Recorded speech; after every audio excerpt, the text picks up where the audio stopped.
What's up? What's up? What's up? Got to catch up, man. What we doing? Early morning. What's up? What's up? What's up, man? Look, this whole take down the leader thing. I hope it was successful, right? This leader, right?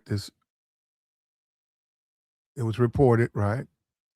It was reported that United States.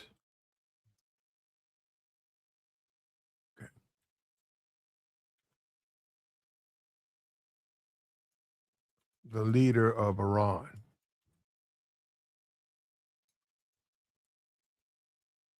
Those were the reports.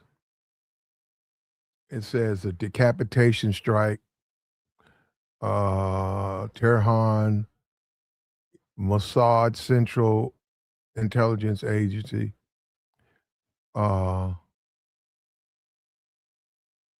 on here.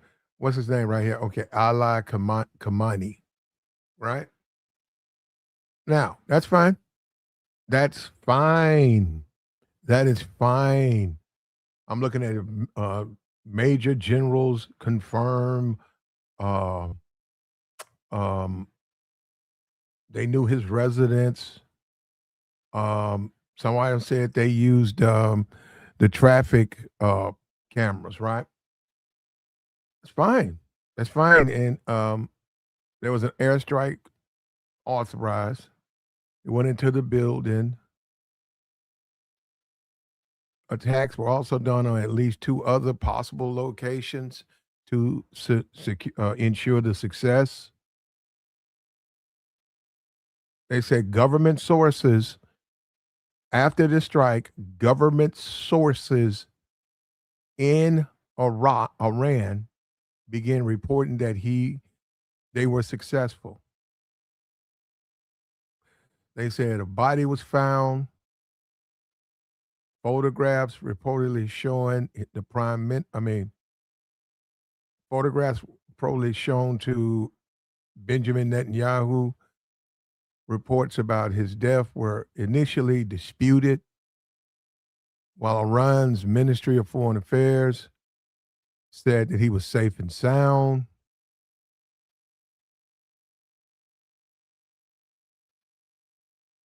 Now, there you go.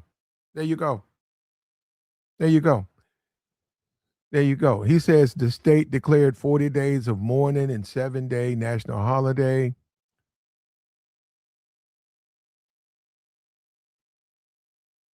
All right. Now, that being said, right? That being said, they don't know who the leader is over there. That man could have never been someone ever even been on camera. The guy who's running that could be in a bunker in another country. You know, it don't have to be China, but I'm saying he could be basically running that country, always been running that country. They been using this guy, Khamenei, as a figurehead. They don't know that. They do not know that. So I'm saying, and they're saying they're looking going by the agency, the government agency. They're going to play the game, man. Of course, they're going to play the game. We got to go into, okay, they got a guy down. So since they say it's all about war and its strategy. And we don't know these guys, man. When we look at these foreign leaders, we don't know who we're looking at. We know who's on the camera, but we don't know if these guys are the actual leader. We don't know.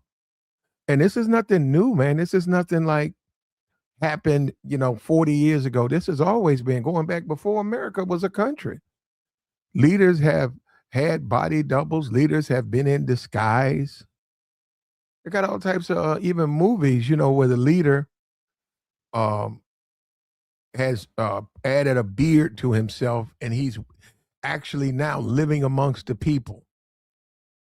He's the king, but now he lives amongst the people, and he does that. He hides his identity for a lot of reasons. So the reason you don't see this house of cards falling, like they said, we cut the head off the fish, then we can take over from there. The reason we don't see that, the reason we are not seeing that is because we don't know what we've done. What we've done. And those drones are just coming out of there, man. More drone strikes. It's going to affect the way we live. I'm not looking forward to it. Gas is already going up.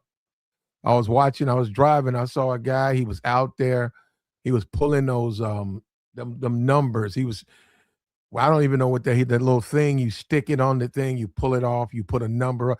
He was changing that today as I'm driving. He was out there changing that, raising the prices. He's been raising all his prices, and oil is going up. And this is just the beginning, man. People are talking about $5, $6 oil. A lot of the creature comforts we have are going to be affected as the world economy. We won't have access to the oil. America moves closer to the brink of war. We're going to see more bodies of service member being returned. That's the one that I think is going to be a bridge too far. I think the other stuff, high food prices, I mean, people will be upset about it. But high gas prices, all of that, that'll be upsetting. But when they start seeing those caskets returning, and once again, they just said that there was a strike where a intelligence division was hit, and it housed 650 agents, or they weren't all American, but there were Americans among that, and they haven't released that. And there's a possibility there's been some suppression. But the whole let's take a celebration run. We got the supreme leader. That country's still functioning. And it's possible they saw that coming. The whole thing with Saddam, when they went after Saddam, he was hiding in a hole in the ground. Iran's a little bit different. It's a little bit different. And they've seen lessons learned. Lessons learned. And now there's been a report that there's already been peace feelers being offered by America, and Iran has turned them down. Iran said, no, you started it, we're going to finish. And so, and right now you can't, you're going downstream. What are you going to do? What are we going to do? And I'm saying they shouldn't have assumed that they got the leader.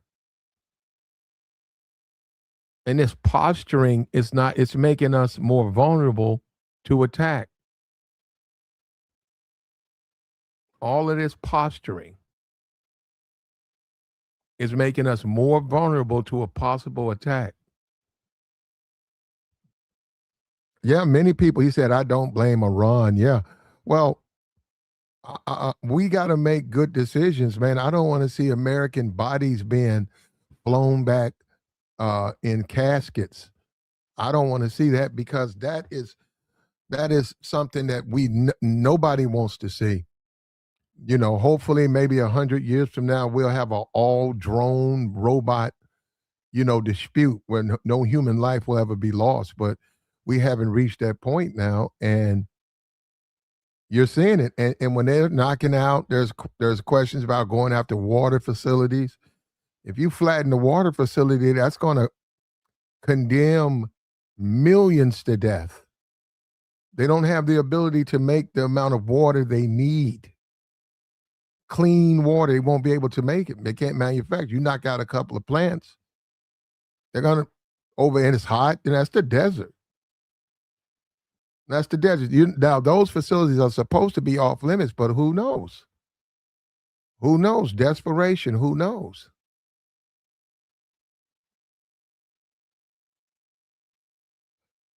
The possible leader right now could be in a fortified bunker in China, communicating via social media, etc. All types of ways to continue the communication. And people have even suggested that the Chinese are controlling the missiles. The Iranians have the missiles, yet once they are the targeting and all that, people have suggested. I mean, like, you tell me how you're going to know that. You won't know.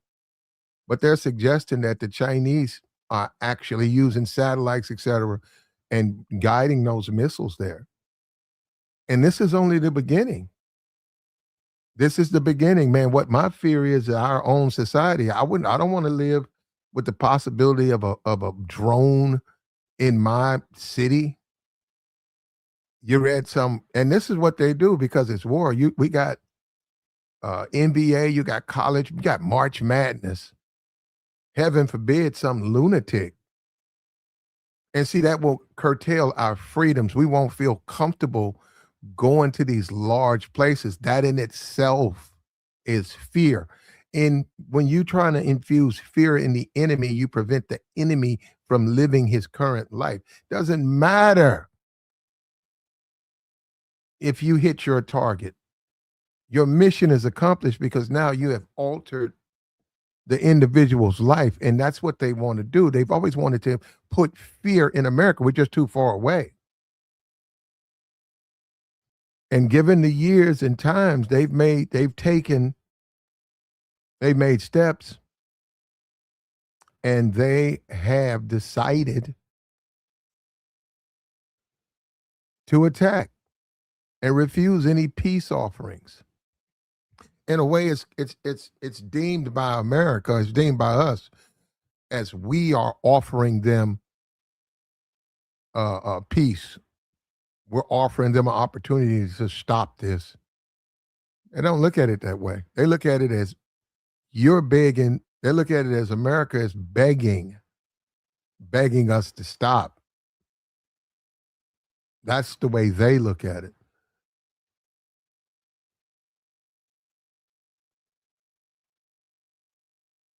Fight for World Cup. Now, if the man is gone, the man is gone. We don't even know who the leader is, though. That's my whole point. And we got to stop looking at this stuff, the brainwashing, the lies, the Fox News, the lies. You gotta cut through it, man. And do some research yourself. And even then, you're not gonna necessarily know any confirmation. And this is how you got to look at this. You can't let them just lie. There's a belief that there are more casualties that's being reported. I think everybody agrees. We don't know the exact number. Once we start reading the stories of the dead and how they wanted these things in their dreams and their family and how they were good people, good kids, and unfortunately they were born at a time when the leaders were reckless and the leaders didn't care. I often think about World War One. What would have become of me had I been born at that time? World War Two.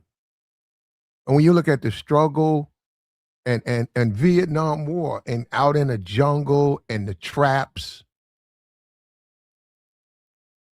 you have to think about you're fortunate to live in a time of peace where you can actually plan out your life and live it without the burden of a war.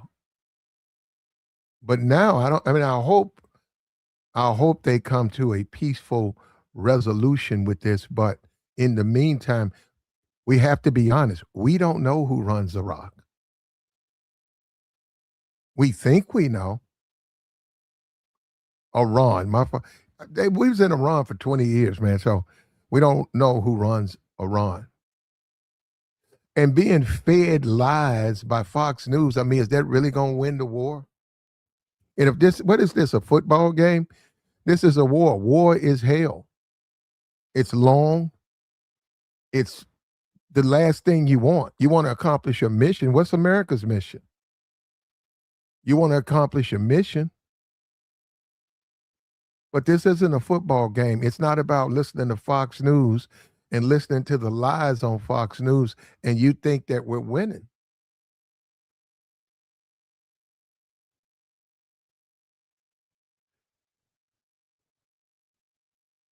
Yes, all types of things. This war, the exploitation of a people, the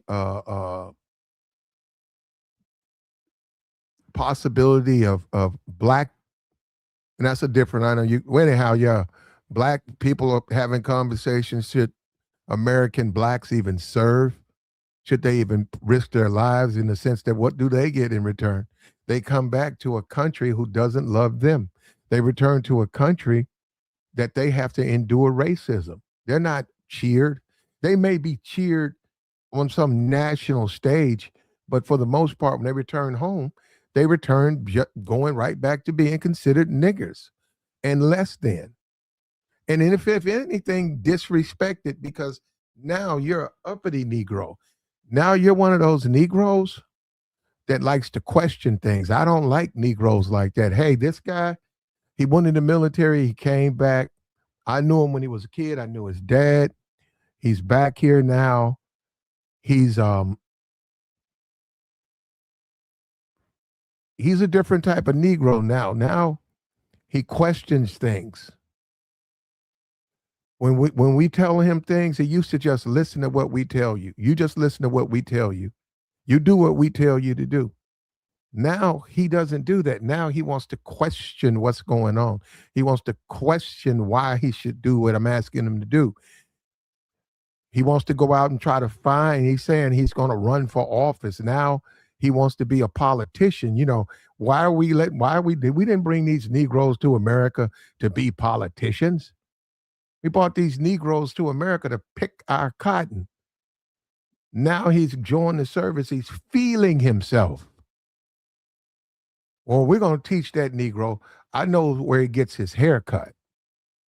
It's about this time, this town. Maybe they need a refresher in who's in charge. And this stuff goes on, man. This stuff goes on. This goes on. It goes back to the old Bear Rabbit tale. And Bear Rabbit was it was a rabbit. They had to disguise it as a rabbit.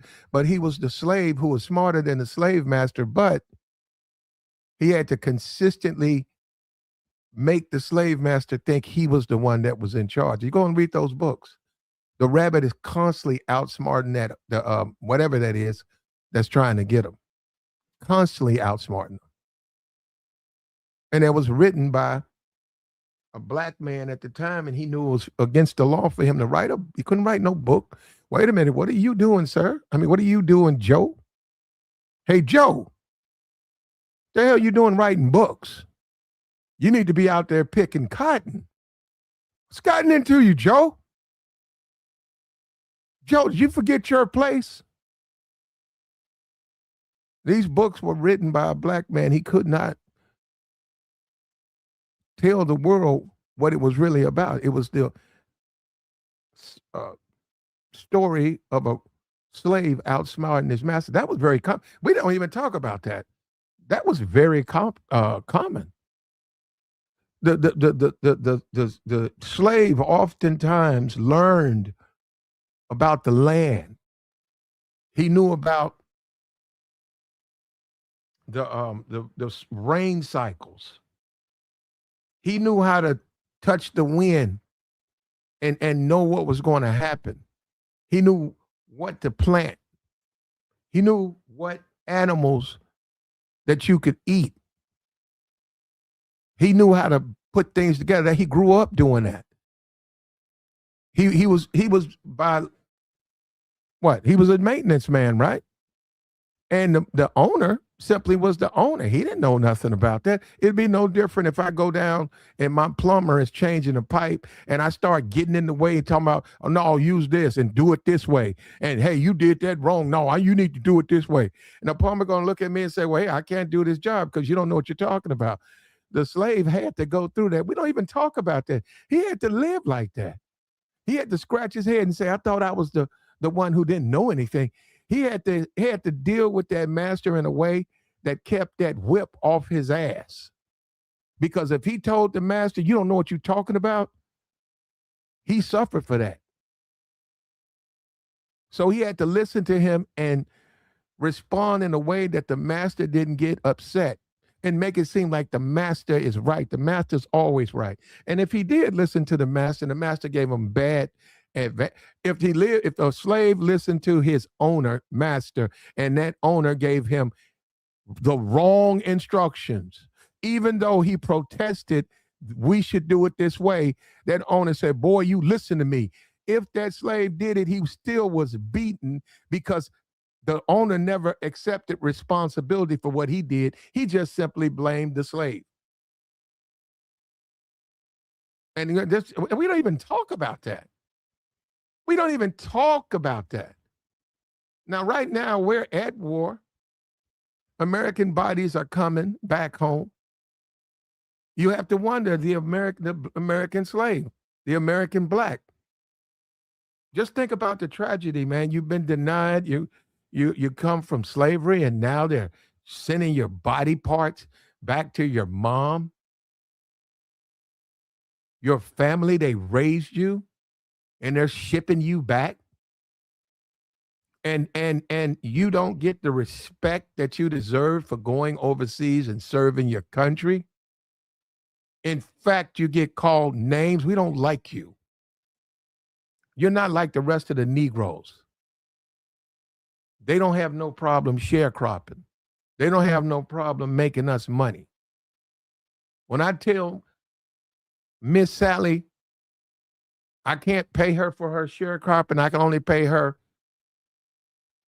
half of what we agreed to, you know what she does? She gets on her knees and she prays to God. And she thanks me for what I give her. And she said, well, we'll just eat grass and flowers, ma'am. We'll find a way.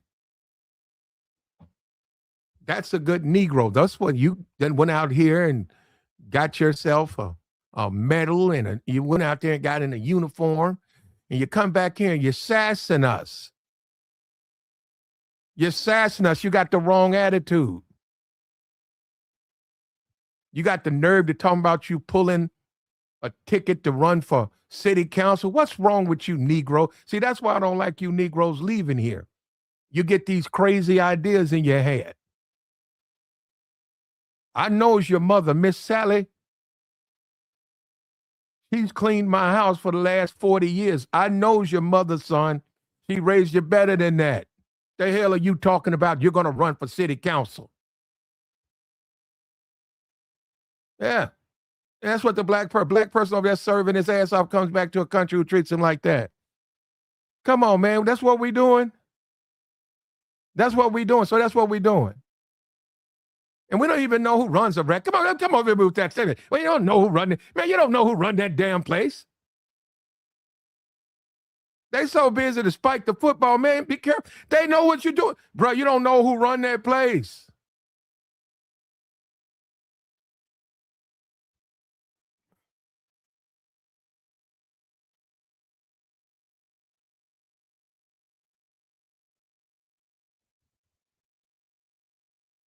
Like the stream, man. Like the stream. I'm letting you guys know. I know that bothers you, right? We're at war now, brother. Guess what? We're not, well, we're on our way. We haven't declared it yet. But what I'm telling you, as a black man, this is the additional burdens we face. That's why you should be even more respectful for us and to us, because we have to do the additional burdens.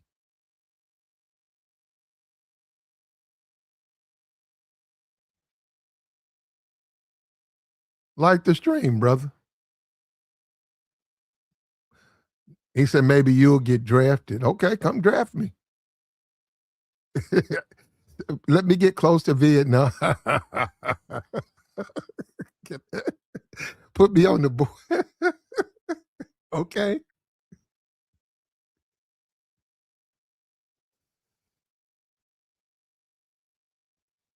Like the stream, man. We got the trolls out. Why do trolls come over here, man? We just a bunch of nobodies over here. We're not bothering anybody, man. There's these big old channels on YouTube. They have 5,000, 10,000 people listening. Why don't you go troll them, man? Huh? You probably would be more entertained. He said, I support Trump. Okay. I'm talking about this war, brother. I'm talking about the dead being sent back. I'm talking about the black sailor returning home and being disrespected. You're talking about Trump. Trump's a billionaire, bro. Trump ain't thinking about you.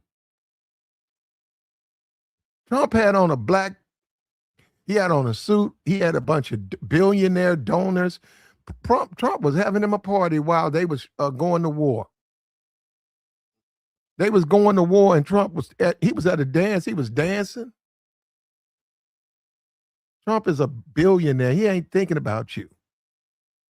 That's what's sad about these dudes. You see these clowns, they go out here and they glue Trump photos on their truck and hats and flags and MAGA and they go to, and Trump ain't thinking. Trump wants your money. Trump ain't thinking about you, man. And you should be thinking about your country, clown. It does matter if we start getting when we get our casualties back. That's going to add up. That matters.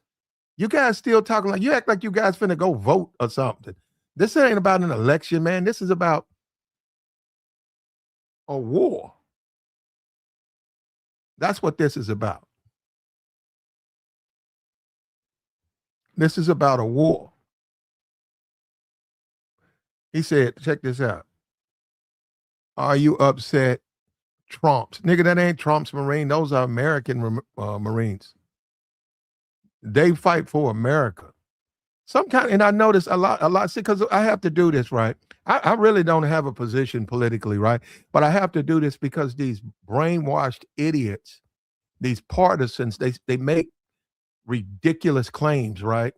And act like, believe it or not, Trump works for America. They act like Trump owns America. No, he doesn't. You know what? They can show him if they can. All they got to do is impeach him. Now we know that's not going to happen, but that would show you he don't own this country.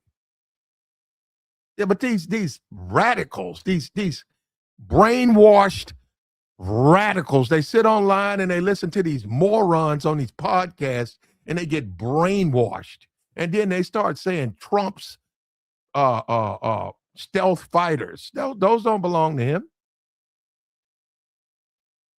Those don't belong to him. He doesn't own the military. And if he owns everything, why does he have to go to Congress? Okay, we know he's going to do it anyhow, right? We get that. And the wheels turn slow. But he still has to represent the American people, brother. Why don't you send your family over there, man? Since he can do no wrong, you go over there and fight his war. And that was the thing. This is the hypocrisy. This is the hypocrisy of this madness, right? This is Trump's war. That's okay with you? It's okay for a man just to have his own private war and in the process accumulate casualties? That's okay. And that's what I'm saying. I'm talking to someone who's thinking like that. I'm talking to someone who's that brainwashed. Here we go. It took him 15 minutes. Now he's talking about Biden. Biden's still alive, too, for all the people. Yeah, he had that moment at the debate, but he's still alive. So people thought it was, it was going to be some bad. He's in his 80s. I think he's older than Trump.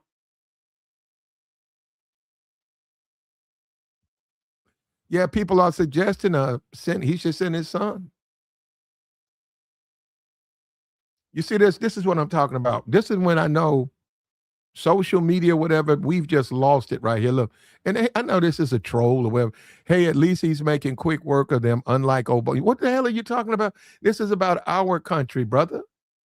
Obama and Bush, them men ain't in no power no more. Bush, one of them is gone. This is delusional, bro. These people, bro, Fox News, these people are brainwashed. These people are absolutely brainwashed. Somebody he done put trans. That's what we talking about, man. That's what we talking about.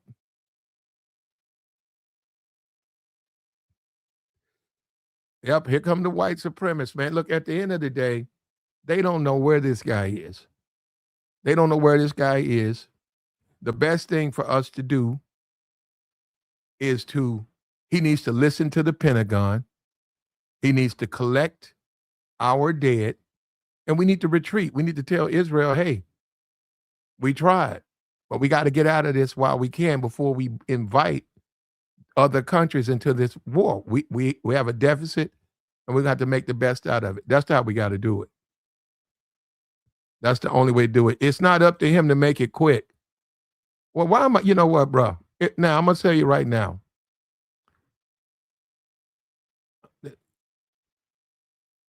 Dude said a quick war, like a microwave, like cooking a pizza, huh?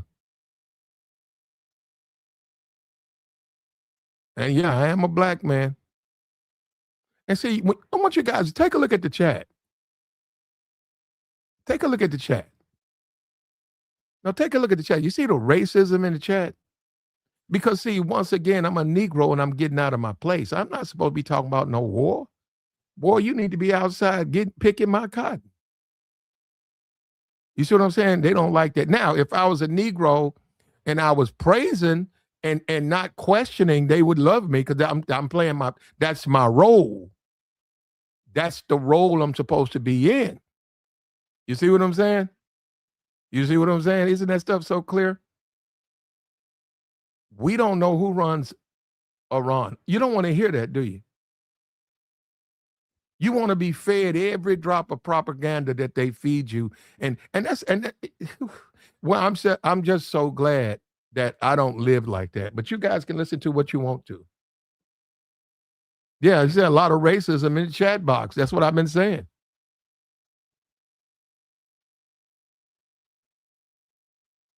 Slow pokes turning their life over to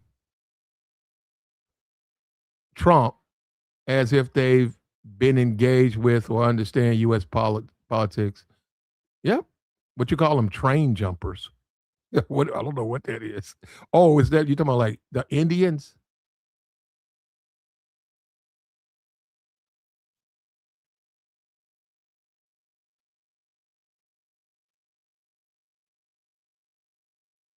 He said, check this out. He said, check this out. He said, y'all think this war will be quick. Why? Because Trump said it.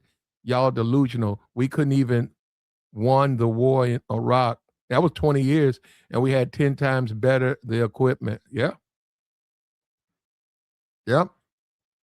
And the thing is, we need to come together as one, man. We got to stop all of this petty bickering and fighting, and let's deal with the fact we don't want to go to war. Trump said we will have no war.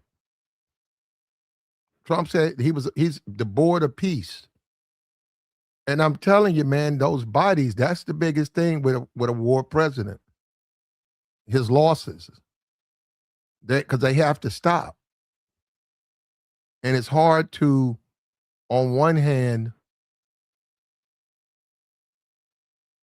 live and enjoy the milk and honey of America. Meanwhile, you have American kids being sent back home, handed over to their families.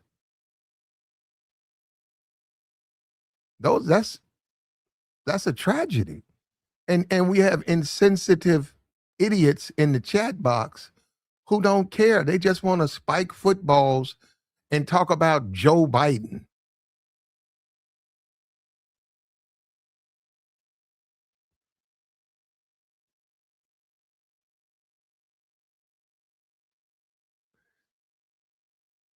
Like the stream, man.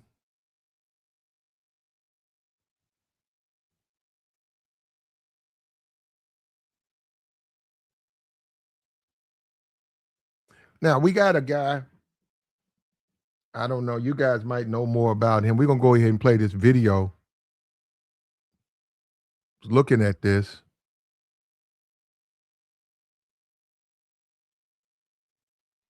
We're going to take a look at this. And it's going to be mostly me listening because I haven't heard it, but he gives you a little up-to-date information that may be a little bit more pertinent than what I can do for you.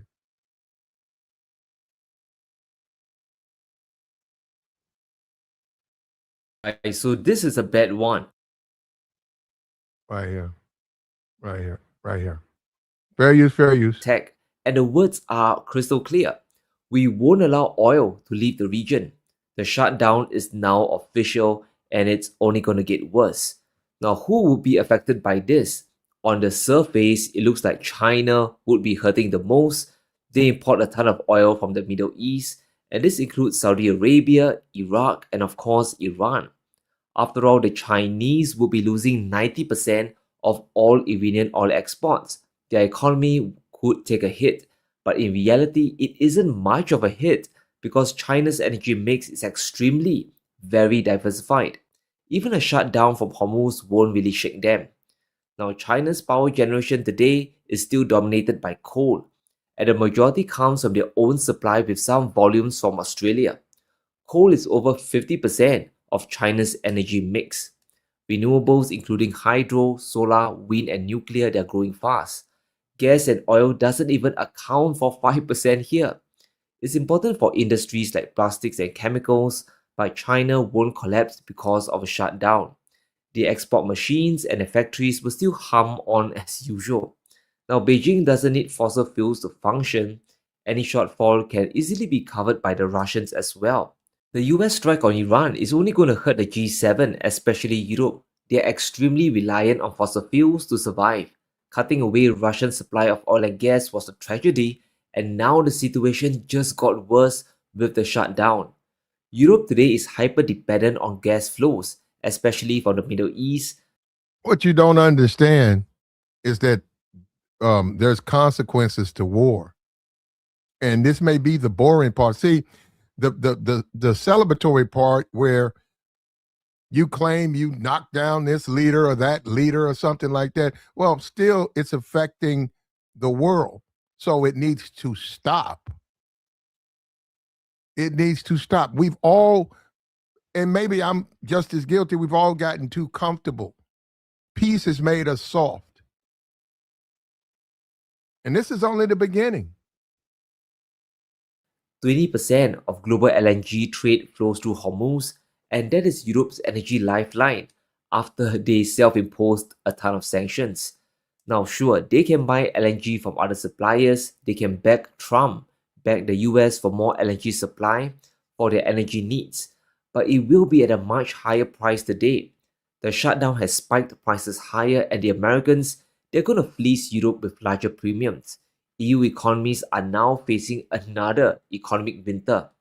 Now, back in 2023, Europe signed a 27-year-long energy deal with Qatar, and the Qataris are supposed to supply the EU with millions of tons of LNG every single year. Well, that hope is on the brink of total collapse. Qatar has shut down the world's biggest LNG export plant after a drone attack. A fifth of global LNG supply is now offline, which is massive. The shutdown just happened a day ago and prices have flown to the moon. The moment you hit energy infrastructure, the knee-jerk reaction is to stop production, and this causes a disruption and pushes Europe into a corner. The longer the conflict happens, EU industries would collapse even further. Now, gas inventories are low and there's simply no way to get any LNG supply at a fair price. Qatar has declared force majeure, which means they can legally stop deliveries to customers without penalty. This is a nightmare for Europe. They are really behind the world in almost every industry. They can't compete with China in manufacturing, especially when it comes to cars, in EVs. They can't compete with the US in AI, and their own domestic market isn't big enough. Higher energy prices would destroy what's left of EU factories and their plants. The exodus or deindustrialization is only going to get worse here. There's a reason why German investments are flying to China. It's because its economy is tied closely with cheap Russian energy. With the nightmare in Hormuz, there's no other alternative for German companies to manufacture in. In 2025, German companies like Volkswagen continue to pile in more money into China. Investments last year was well over 7 billion euros, an increase of 55%. There's no way to run a car industry when gas prices are exploding. China can generate cheap power and their automation is world-class. Even before the Iran war, Yeah, you know what? He just makes interesting point about cars, right? And you got to have car sales, right? So, and it's an economy, right? It feeds America, right? It feeds families. How if you can't afford the gas, you can't drive the car. If it affects manufacturing because you got to manufacture other things, the older cars you're gonna have to repair them. See, when you take a place like Cuba, right? I don't want to live in Cuba. Cuba's driving cars from what, the 30s. They just keep fixing them up. Yeah, I don't want to live like Cuba, man. You can live like that, but do you want to? You know, we should be colonizing the moon. We should be already have colonized the moon by now.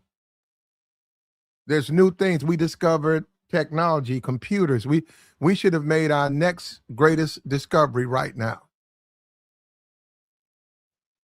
We're behind, man, and all we're doing is what, going over to Iran. And why are we even in the Middle East? Who wants to? People on horsebacks and shit. Why are we in 2026? Why are American soldiers dealing with men on horseback? Talking about positions and we need to take this land and move these people out. And then you got to feed them. You already know that is Islam. You know how they treat their women over there. When you cut the head off the fish, man, I hope you're ready for the carnage because you know how brutal they are with women. And it's really none of our business, man. We need to take a look at it, but we don't need to interfere. And sometimes it's okay to let those people live the way they want to live. Okay, if you want to be if that's just like America, if that's your leader, if that's your leader,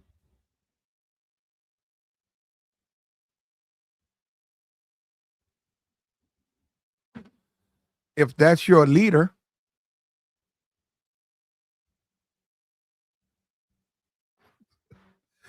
if that's your leader, that's your leader. That's all of them. Venezuela, all of these people, you know, all these countries, if they elect these guys and the guys are no good and they drive the country into the dirt, we got to stay out of that, man. We don't have the money for that. We got to accept that's the man they chose. Those are the people they chose to lead them. 93 million Iraqis. What are they going to do? They're going to flood other countries. What are you going to do with them? 93 million people who have to eat every day. They need water every day. What are you going to do with them? And that woman is still in Dubai. Now, this is the third day. She says she can't leave. But she's going to be, financially, she's going to be hit by that. So she says she's trying to get out, but they won't let her out.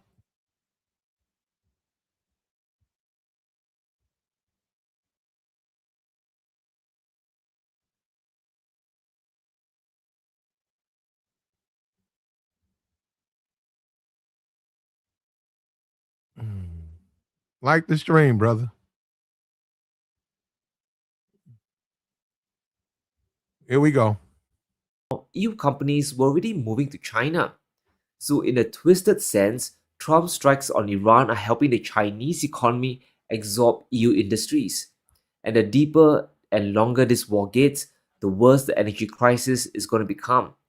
Now we need to listen to the clues given by the administration. The Iran war is far from over, and the US is still reserving more hits on the country, which would obviously trigger more counterattacks from Iran on all the regional assets.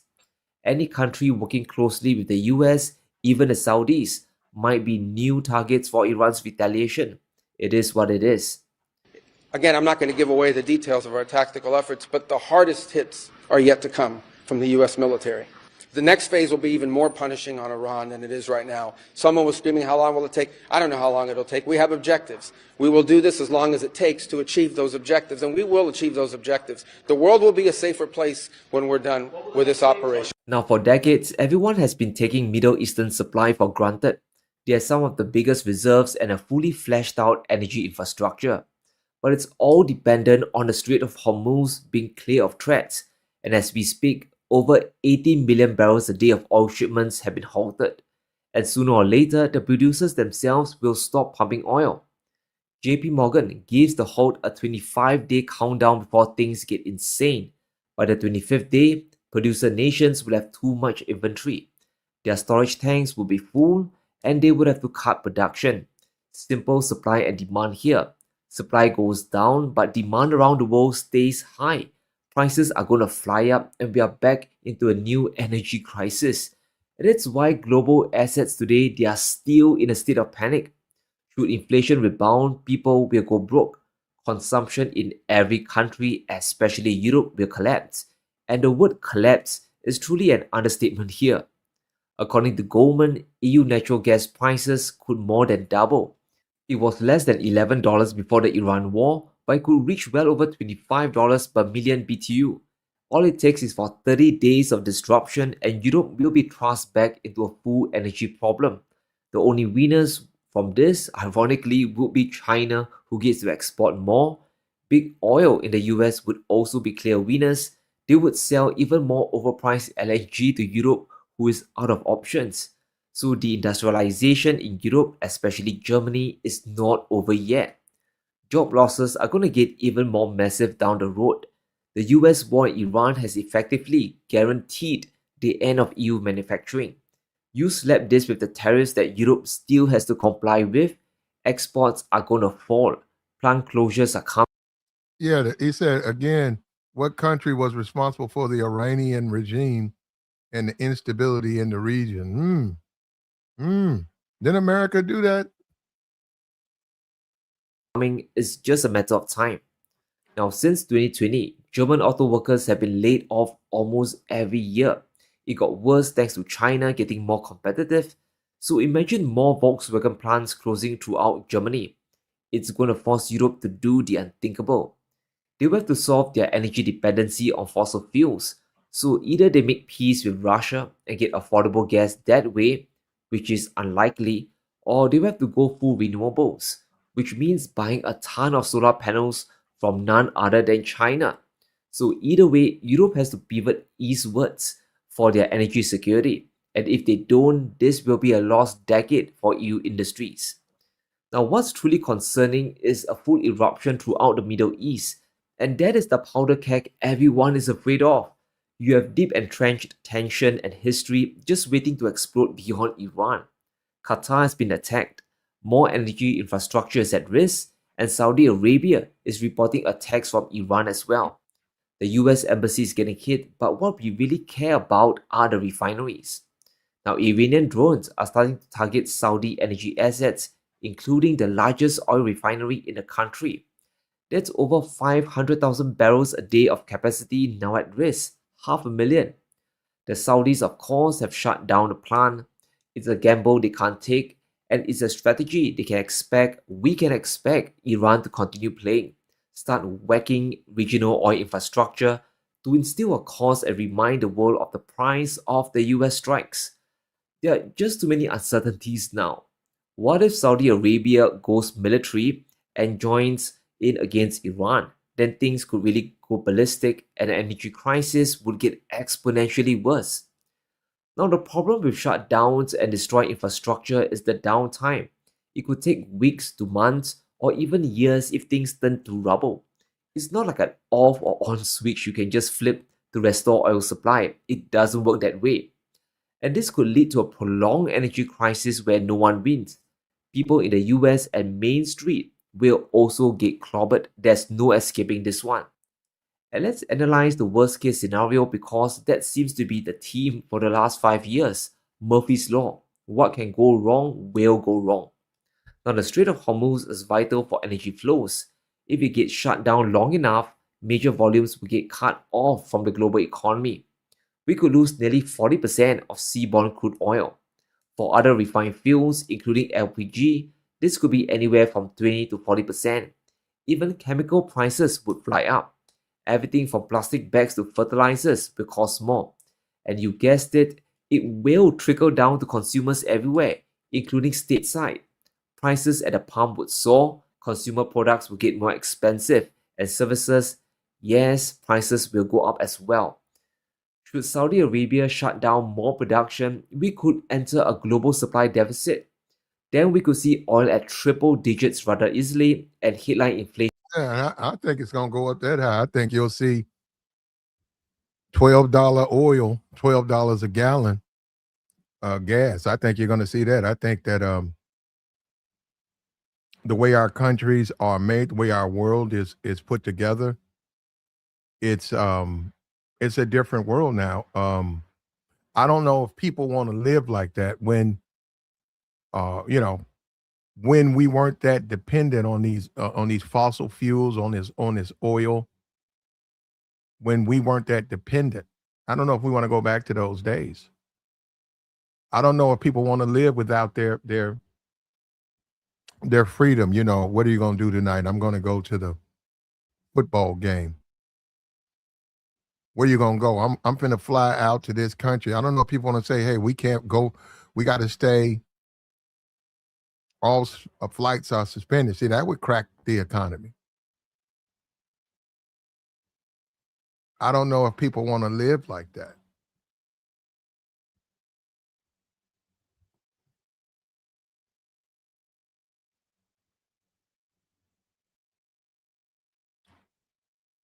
Not to mention food prices. I'll tell you, we're blessed though. We came out of um, that winter storm because I couldn't imagine this happening while we were snowed in for 2 weeks, and this goes on, and there's going to be shortages, and there's already a rush on what's already here. Supply shortage. I couldn't even imagine it. And if you drive, like you're a truck driver, you know that the gas prices matter. Fuel prices matter. If you don't go, if you're retired, you don't really drive like that anyhow, you probably could get over a $9 a gallon fuel for about a month, 2 months. I'd say 6 months because you don't really drive a lot.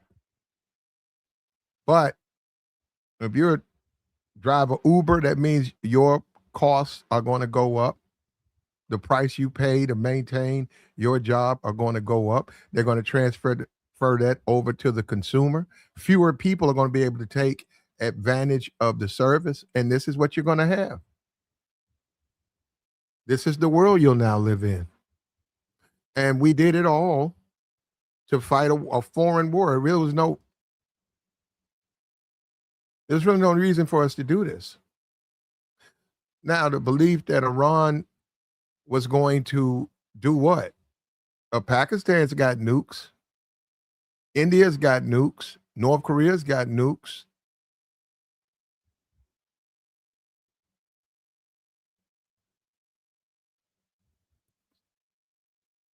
Nukes are all over the place. Russia's got nukes. So we need to go into Iran and destabilize 93 million people so that the global, what do you mean by that? Don't make sense. That makes no sense. This is Trump's war. This is his war. He chose this. He chose to go in instead of saving American lives. And you have to care. People who don't give a damn about American lives, they're going to give you a yap, brainwash BS. They're going to give you a bunch of lip service because they don't care about our servicemen. They don't care about the people who have to defend us, our military. The generals warned Trump not to do this, yet he still did it.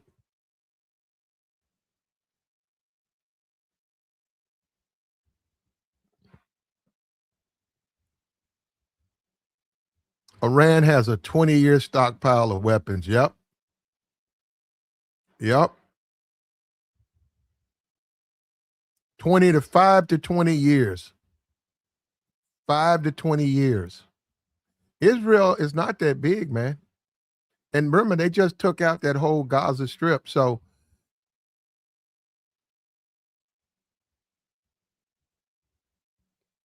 and we don't know. We're in the age of fake news now. So I'm going to tell you, I don't know what's going on. I hear what the administration is saying, but see, that's the thing about trust. You have to build trust. You can't lie. If you lie all the time, how can they trust you? If you want to be a stooge and just listen to whatever they tell you, that's one way to go. It's the same thing when they flew that B-2 bomber over Putin's head. I was like, what are you talking about? Man, America, man, Trump, man, Trump showed Putin, man. What did he show him? I'm like, what? I couldn't, how stupid are these people? What did he show Putin by flying a stealth bomb over his head? Putin ain't thinking about that. He's the one who's running around with Putin. Trump is the one messing with that man. But these people are so stupid. He said Trump showed him, man. He flew a B-2 bomber over Putin's head. Yeah, America, man. I think that's the dumbest thing in the world. That man ain't afraid of no bomber, no stuff like that. Man ain't even thinking about it. The man came there to do the peace talks with Ukraine. That man ain't thinking about no stuff like all them theatrics. That stuff don't matter. That don't matter to him, man. That don't even make sense to me. I was like, we only got like 3 of them. The things cost $1 billion each. I think $3 billion each. And to be honest with you, it's outdated technology. See, you don't want to deal with that, do you? B-2 bombs. See, just like they cutting through all of these radars, that stuff has a shelf life. All of that, missiles, planes, they have a shelf life before they're compromised. And once they're compromised, they can't do the job that they were built to do. You might as well use them to fucking deliver Amazon.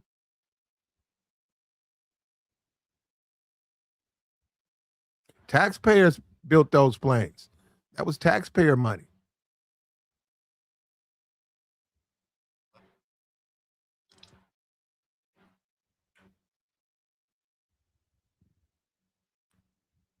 Vacations, concerts, all the things that we're used to enjoying, we're going to have to stop enjoying that.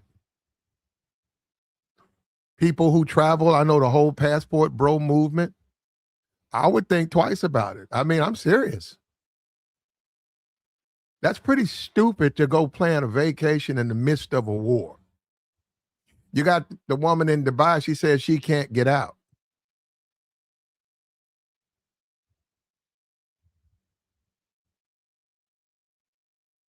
Like, share, support.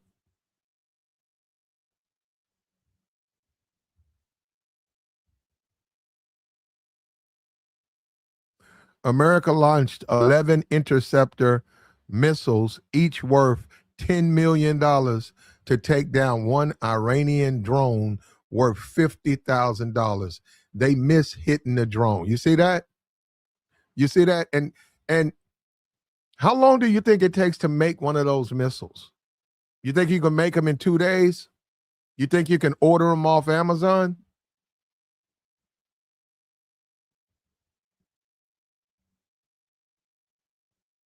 $100 million gone like that, gone with the wind. Over for a $50,000 drone that they didn't even hit. They missed. Those costs add up. They add up, and you're going to eventually run out of ammunition. Eventually, your reserves are going to run low, which then makes your own country vulnerable for an attack.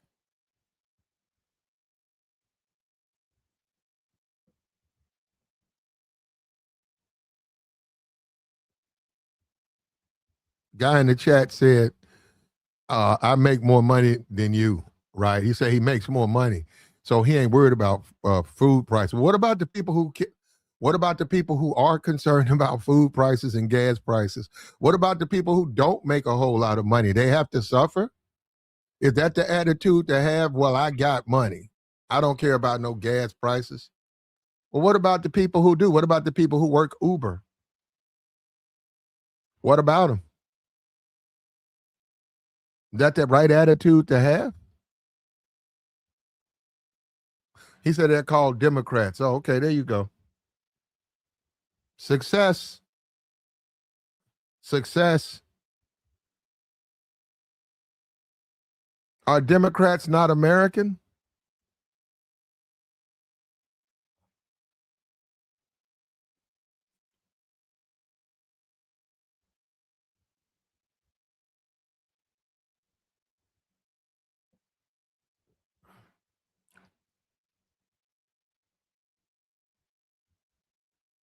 Shout out to it. We got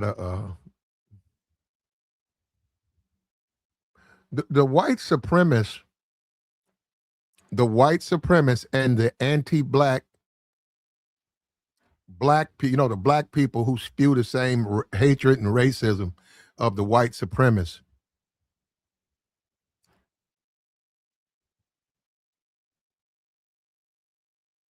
They get irritated quick. And they're also brainwashed. They don't even think Democrats are Americans now.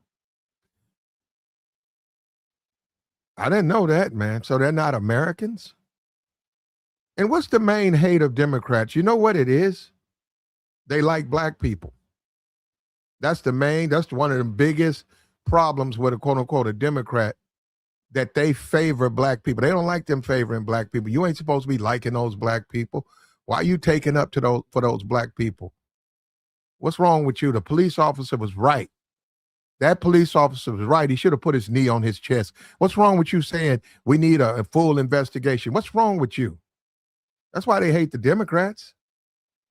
It's all racism, bro. That stuff ain't got nothing to do really with no politics. It's about racism. In fact, if you look at Obama and Trump, they're pretty much the same. And the only person they complained about was Obama when he did it. But they praise Trump. Well, why don't you praise Obama? But they praise Trump. You know, this is about racism and hatred, brother. What it's always been about.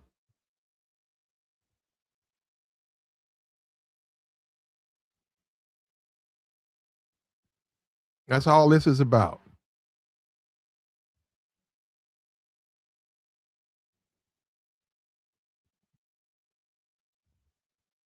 The white supremacists, what they say, everybody who's a conservative is not a racist, but if you're a racist, you probably done tried to hide within the conservative movement or the conservative party. And there's a hatred of black people, and they conceal it by trying to make it about they have a political leaning. I have a political leaning. I am a conservative. No, you're a bigot and a racist. And you hate the fact that somebody wants to help black people. That's what you hate. Somebody got shot in the street. Oh, the Democrats going to come out there and defend him. Oh, I hate that. It's got nothing to do with the truth, nothing to do with politics. This is nothing more than good old-fashioned hustle and hatred.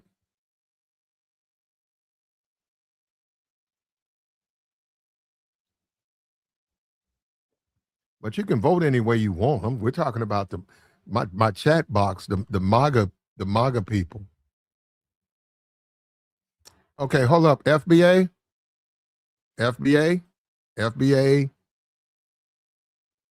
What's that? What's his name? Kush boy. Perfect. FBA Kush boy. Okay, he said, pay us our reparations. You won't have to worry about helping us. Got you, brother. I hope so, man. Hey, tell them to do it quicker, man. I want to get it while I'm young. Can they do it while I'm young, man? I don't want to be an old man. And they said, Platt, here go your reparations check. I'm going to say, what am I going to do with this? I can't go nowhere. I can't go party. I can't get my freak on. I can't buy that motorcycle I like. I'm too old to ride it. Come on, man. I need it now.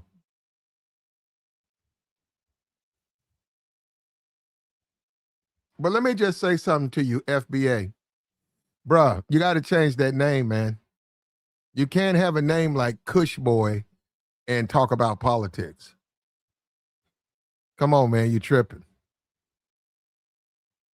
You got to change that name, FBA. FBA Kush Boy. Come on, man.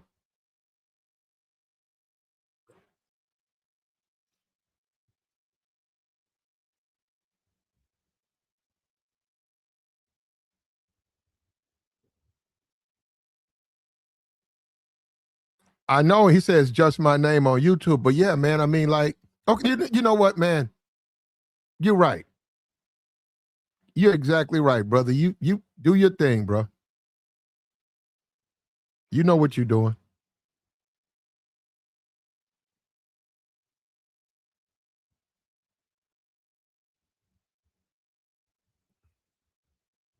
How come people have a problem with black people getting reparations? I just don't understand that.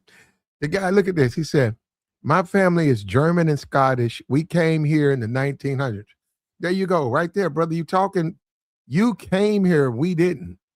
We were brought here. You came here, we were brought here against our wills. We were forced to come here, right? You chose to come here. And there was all types of benefits and set-asides. You came, yeah, you got free land, all types of stuff, man. You were an immigrant from Germany and Scott. Yeah, they made all types of set-asides and extras for you, man. Now, but we're going to read this. He said, "I never had slaves." Okay, you probably didn't need them.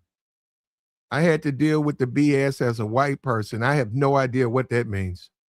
What BS did you deal with, brother? I need a reparation slave.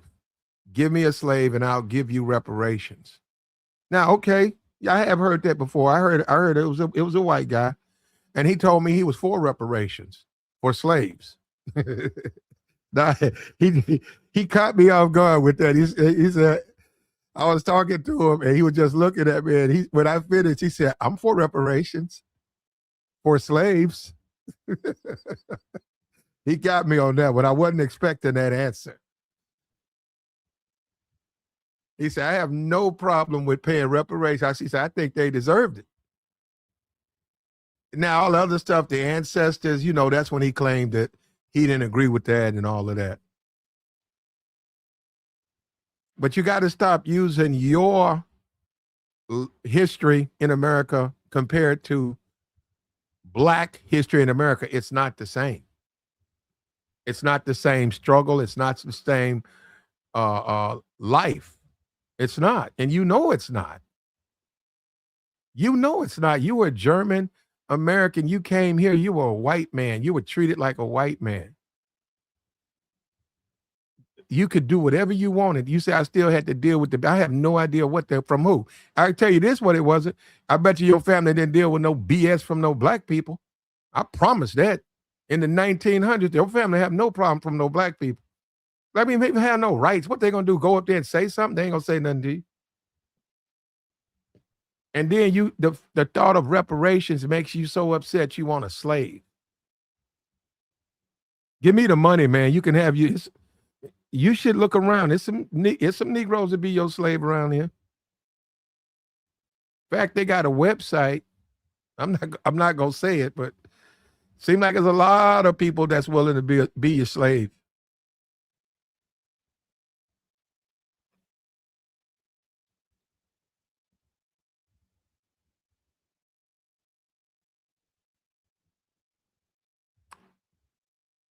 He done turned this in. I thought this was about our dead brother.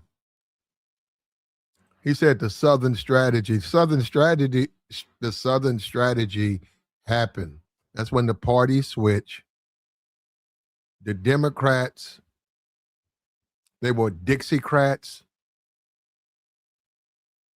And then I think they went to the Dixiecrats went into the Republican Party. They were absorbed in the Republican Party. They took their racism over there. That's when the party switched, the Southern strategy. Strom Thurmond. Remember Strom Thurmond? He filibustered the Civil Rights Act. Strom Thurmond, he violated his maid as a boy. As a boy, Strom violated a black woman, produced a child, hid the child from, so the whole time Strom Thurmond was running around talking about the Klan. We need some Klan up here and whites first. And he's Strom Thurmond, whites only. And let's keep this. We need to keep Montgomery white. You know, the whole time he was running around saying that. Strom Thurmond, filibustering the civil rights bill. The man was out here smashing black chicks. Well, it was against their will, though. That would, you do have to put that in there. He produced a daughter. He paid her hush money to stay out of the papers. And when he was in a wheelchair and almost out of here, she came forward. And guess who wasn't there when she came forward? Guess who wasn't nowhere near that woman? Strom Thurmond wasn't thinking about that woman. He said, I don't care. I don't know if he wanted her to come out, but she came out. He still was alive, but he wasn't at that little press conference. But that made me seem like he's a hypocrite, man. You're gonna go and get, why are you so thirsty, man? So you gonna essay your maid and produce a baby? And then run around and tell white folks that it's all about being white? And it's okay to be, we need to keep Montgomery white. We need to keep Jackson white. We got to keep Mississippi white. You run around talking like that and filibustering civil rights and Dr. King's a communist. And you sitting up here with a whole black woman that you done went out here and had, that you paying hush money to. That's what I'm saying. You see that, man? You see that? And that's who you guys are loyal to. That's who you guys look up to. You guys look up to hypocrites like Strom Thurmond. You guys look up to guys like that. Hey, you remember when, who said that? What's his name? He praised Strom Thurmond. What was his name? God. He was the Speaker of the House. I don't know his name. He praised Strom Thurmond. And Strom Thurmond was in that wheelchair. He was in that wheelchair. Who was that? No, that wasn't Biden. That was somebody. He said Biden. Yeah, everybody. It's all Biden's fault. No, it was. He praised. Who was that guy? He praised Strom Thurmond.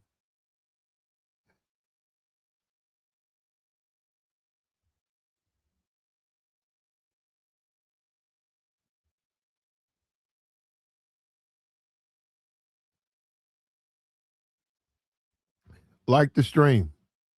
Was it Mitch?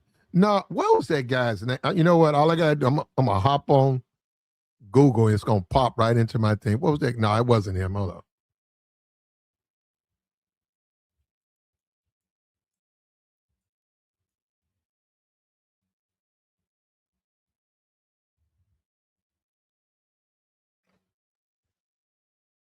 Senator Trent Lott praised Strom Thurmond on his 100th birthday party in December 2002, stating that if the country had followed Mississippi's lead and elected Thurmond in 1948, we wouldn't have all the problems all over these years.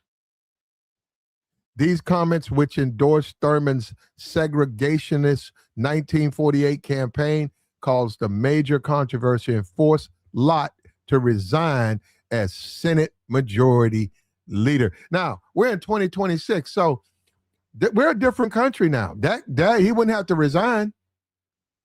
He might have, nobody would even care. We're in a different country now. And just in 2002, Trent had to step down for praising Strom Thurmond. He had to step down That man made it to 100 years, man. And they forced him to resign. Now, this was Republicans too. Republicans said, nah, you got talking like that. You talking crazy, man. You up here you talking crazy, man. What the hell you talking about? That man was a segregationist. What you talking about, man? Man, you tripping. You tripping, man. You know what? You know, he hopped on BET, man. I saw him on BET. He was down there talking about he for affirmative action. They still, his party, you know, the Democrats too, but the Republicans, they forced him to step down. He was, I forgot who he did there. I don't know. It was somebody, I think it was a Jesse Jackson. It was somebody he was talking to. That was 2002. In 2026, Strom Thurmond would have a place in politics now. Strom Thurmond would have a place. And 22 years ago, a racist, Trent Lott, a racist, stood up in support of a racist. And that racist had to step down from Senate Majority Leader. And that's a big Senate Majority Leader. Isn't that third in command? You got the president, you got the vice president. Isn't the Senate Majority Leader third in command? Let me see. Let me see. Let me see. Let me see. Let me see. Let me see it. Let me see it. Let me see. Who is third in command in the United States? There we go. There you go. Here we go. Nope, it's Speaker of the House. Speaker, it says this position was held by senators. No, it's the Senate. I don't know. That's what it says. It says secession, the vice president, and the Speaker of the House. As of 2026, the position is held by Chuck Grassley. They preside over the Senate. Okay, there you go. Yeah, there it is. It's the Senate. Third in command. Just think about that. This country was so woke, right? Let me give you guys I'm gonna give you guys, all you hardcore conservatives, I'm gonna give you guys a softball, okay? You can put this in your pocket right here, right? All you hardcore MAGA, hardcore conservative. In 2002, 24 years ago, this country was so woke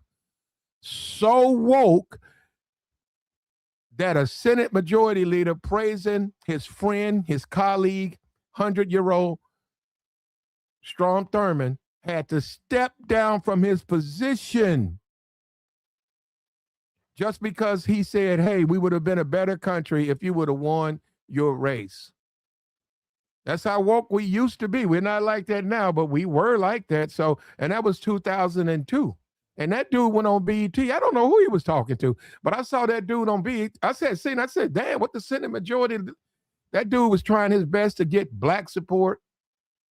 He was doing everything he could to try to backtrack on that, because then they started bringing out, they said, well, that man's a segregationist. No, I'm just saying, I just want you to know the evolution. Now, you know, that wouldn't even matter. They would have said, oh, he just praising his friend. They would have bought the Tim Scott. Tim Scott would have been getting on y'all. Tim Scott would have been chastising you Negroes. Y'all need to stop bringing up race all the time. He was just complimenting his friend. What's wrong with that? They would have bought him out there. What's that guy? The guy in Florida, Byron Donald. Brian Donalds would have been on there saying, that's all they think about is race. That man didn't mean anything by that. That was his friend. But we're in a different world now, man. Candace would have came to his defense. We're in a different world now, man. Just think about it. Just 24 years ago, you couldn't even talk You couldn't praise a guy like that. You could go to his ceremony, but you couldn't be up there talking about had you won when you ran for president, which probably was the highlight of his life. He ain't say nothing. He should have said, hey, man, you ain't said nothing about your baby, though. Hey, Strong. Hey, Strong. Strong, you ain't said nothing about your baby, though. You got a black kid, bro. Why you been sitting around here tripping? Coming around here talking about you for segregation, except the bedroom. You got a black kid, man. That's what he should have said.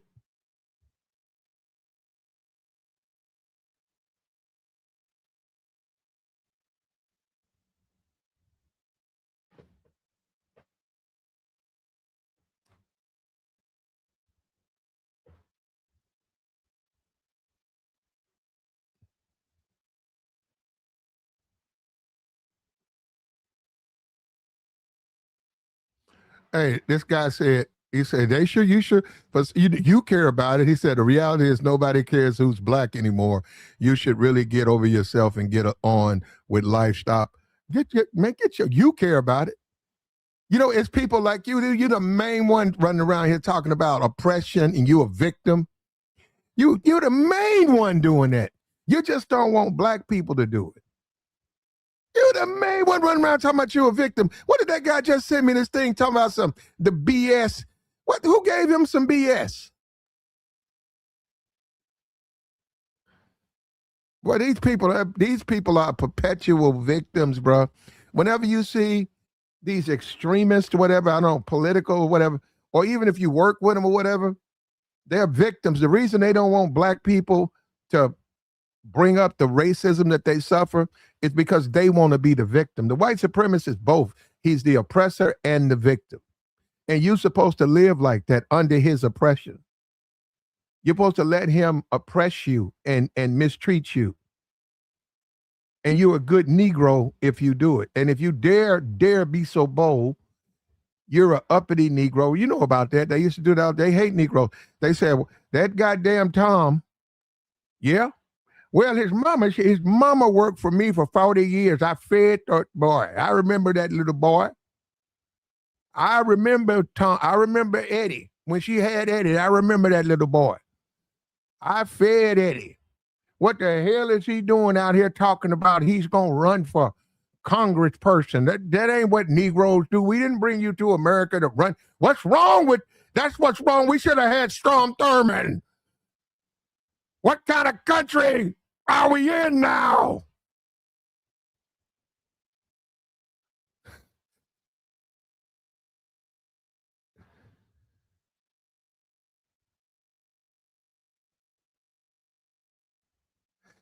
They only bigots and racists outside the bedroom. Yep. One of them dudes down there on ghetto, that place, that dude in jail right now, he was trying to cause a race riot. You can look him up on Google. He in jail. His material is still floating around the internet. I said, man, that dude, he was down there beating them chicks too, bro. Man, that man was fine off on them women down there, fine off on them. His ass is in jail right now.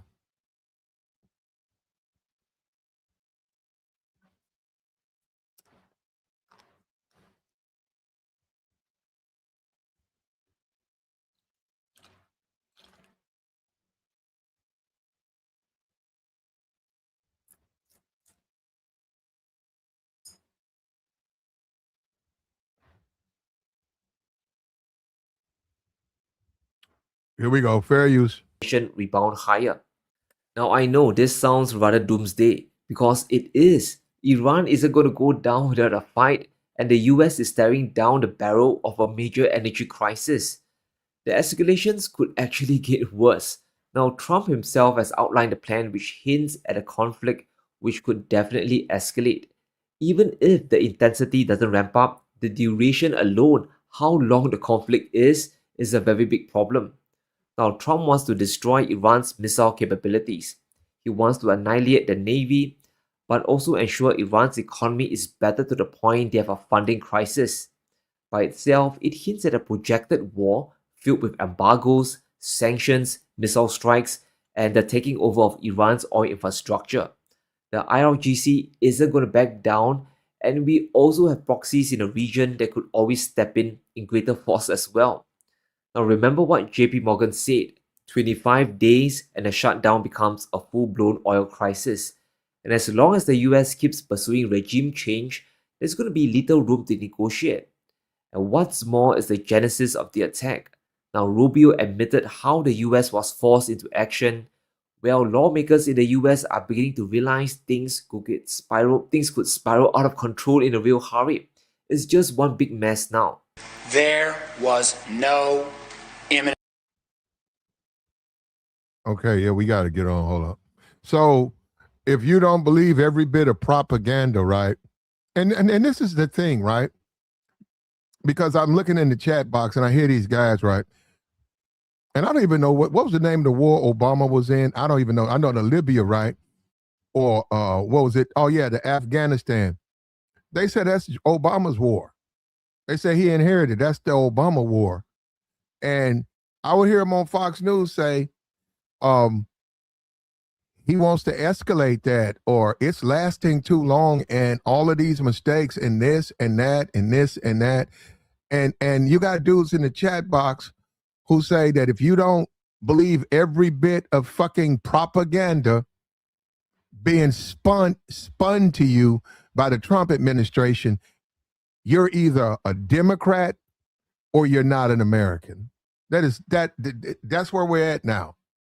That's where we're at. That's where we've moved to that. If you don't believe every bit of propaganda that's being told to you by the Trump administration, just like when that man in Minnesota, when they shot that woman in the face and they emptied a clip in that white man. If you don't believe every bit of propaganda, oh, he tried to do this, oh, he went for his weapon, no proof, nothing. If you don't believe every bit of propaganda now, you really don't like America. But they didn't say that with Obama. When Obama would say something, they were already against it. They were never accused of hating America or not liking America. You see that? We used to be a country, if you go back to the 60s and stuff like that, when they fed us BS about Vietnam, we knew that shit wasn't true. We knew that wasn't true. They knew that was just BS. Like, share, support, man. We trying to help you, brother. We got the join link posted, man. I need me a hardcore. I wish I could get me a hardcore racist to join the stream, man. I need somebody to come up here and tell me why blacks don't deserve reparations. And you know the reason they won't do it? Because they can't justify it. It's nothing more than just they don't like black people and they don't want black people to get nothing, but they can't justify. They're not, it's just like the black person who works hard and then they don't. They used to do that a lot. That's the history of America. Blacks would work for certain landowners and they historically would rob, they wouldn't pay them. And then, as you say, quote unquote, the liberals, right? They would finally get a lawyer, right? Somebody would come out there free and take them to court, and then they would have to pay them. And they didn't like that. You went and got that slick talking Negro, Jesse, we've been living together for years. I couldn't afford to pay you, Jesse. Yeah, that's all of that stuff, man. That stuff is it's still going on right now in America, bro. You see it right now.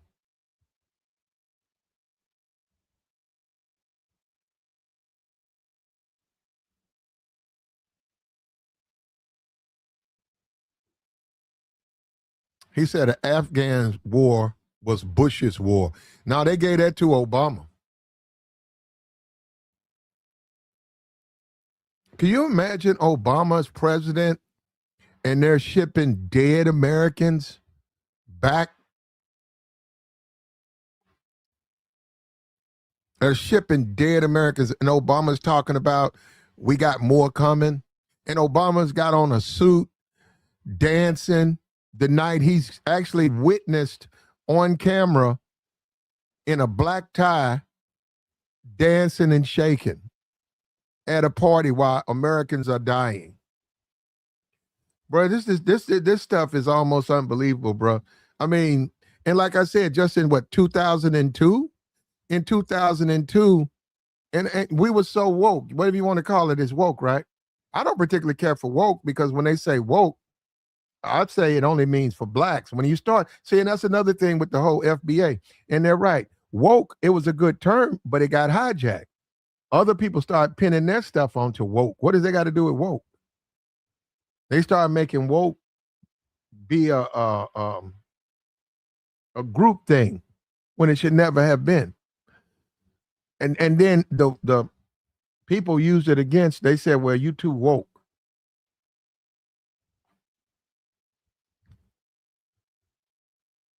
Had Trump put those figures on the face of a pre-existing, say, a black president, had he done that in 2000, he would have had to step down.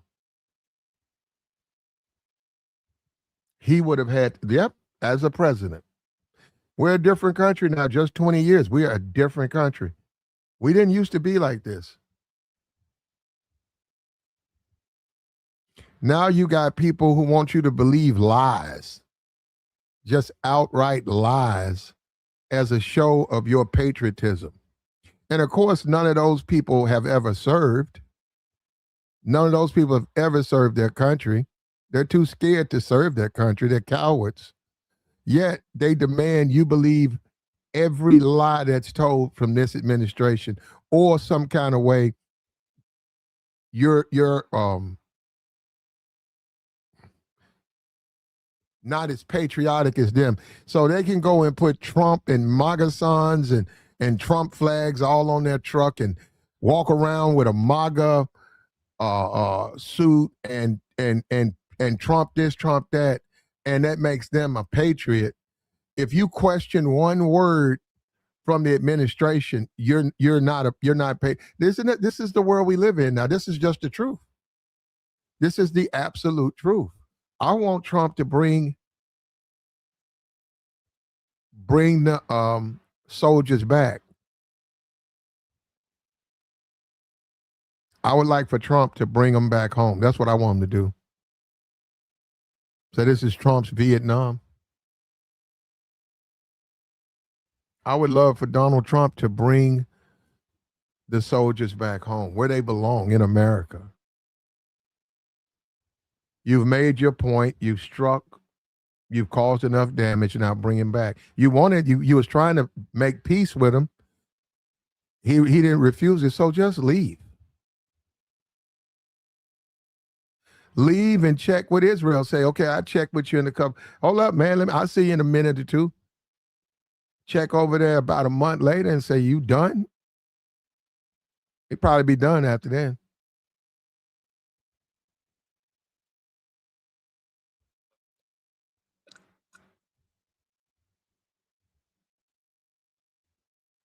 I think woke started out 100% about, do you see what's going on? Waking up, seeing through the lies, right? The whole welcome to the AM. Now you see the light, and they get some kind of way.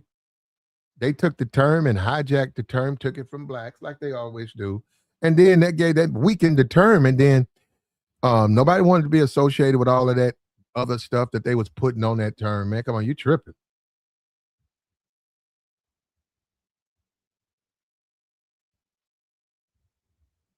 Well, my problem is the body count.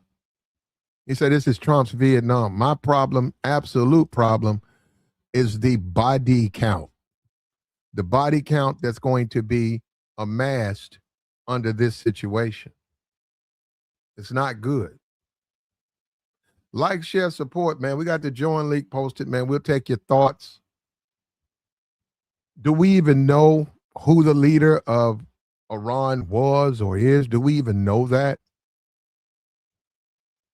Do you know he's not in a bunker in China somewhere operating this whole entire conflict? We don't know.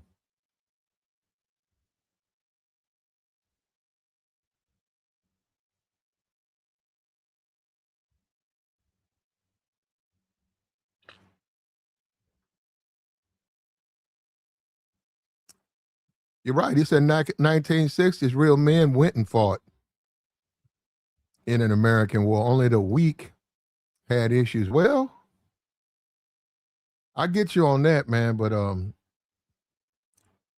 war is not where you want to go, man. You better be used to it. Let me tell you that.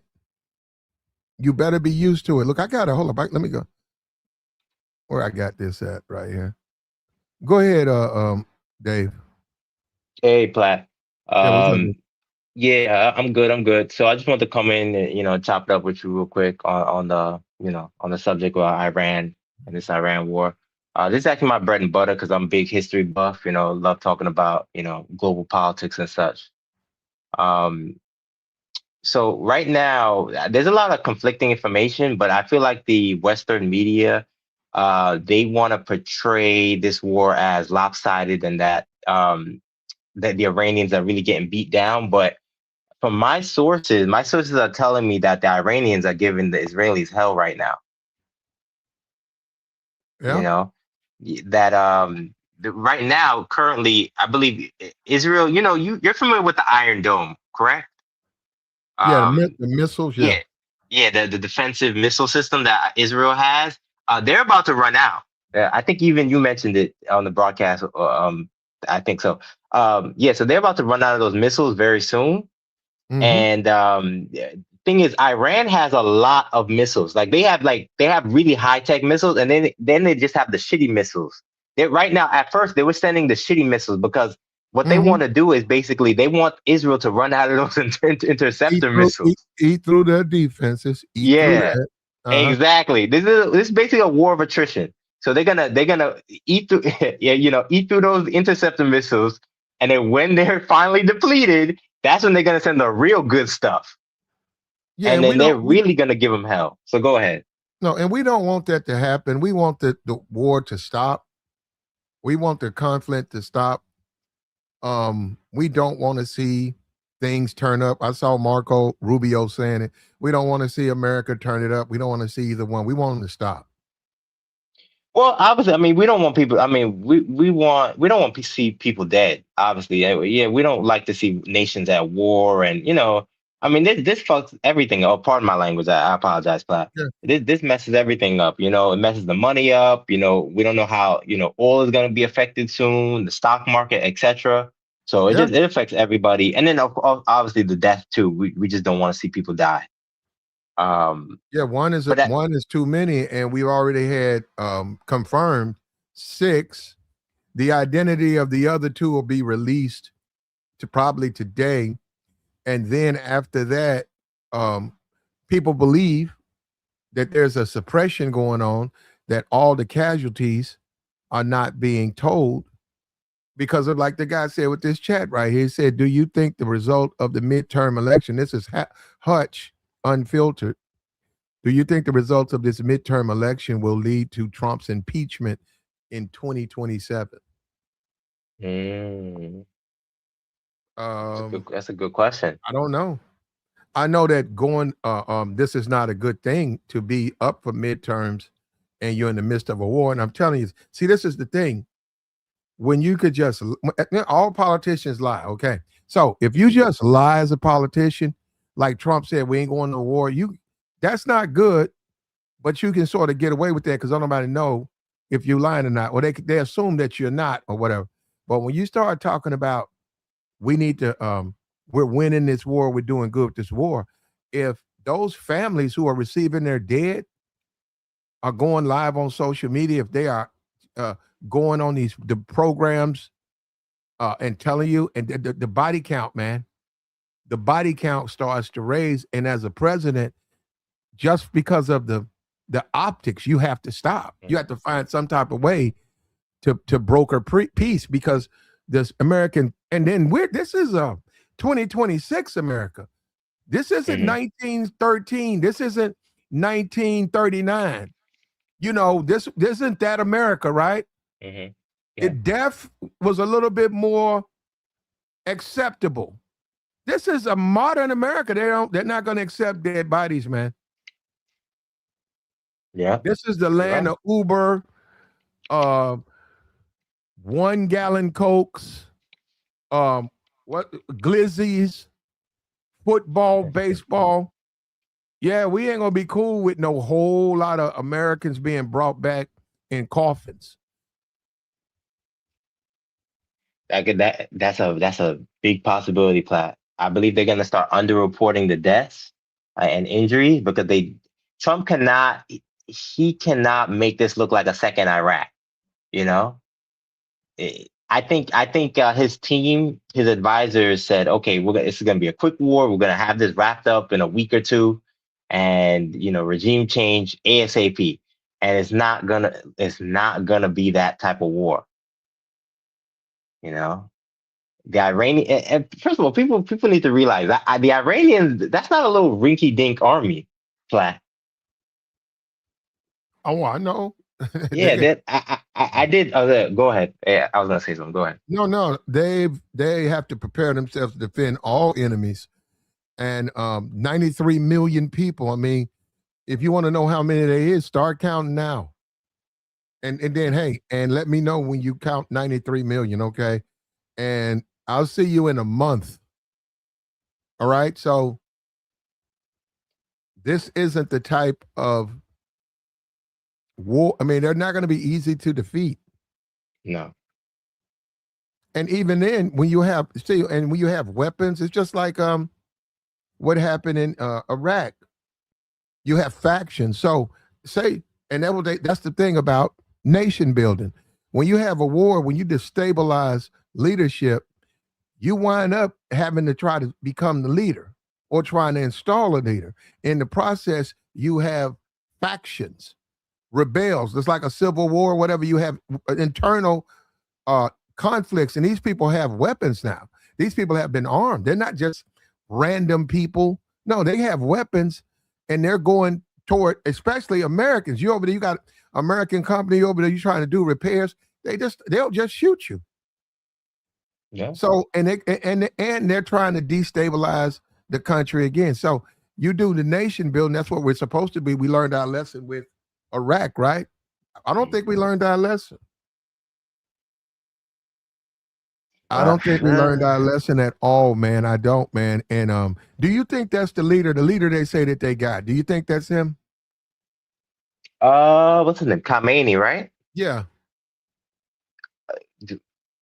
That picture to the left, is that him? Is that what you're asking?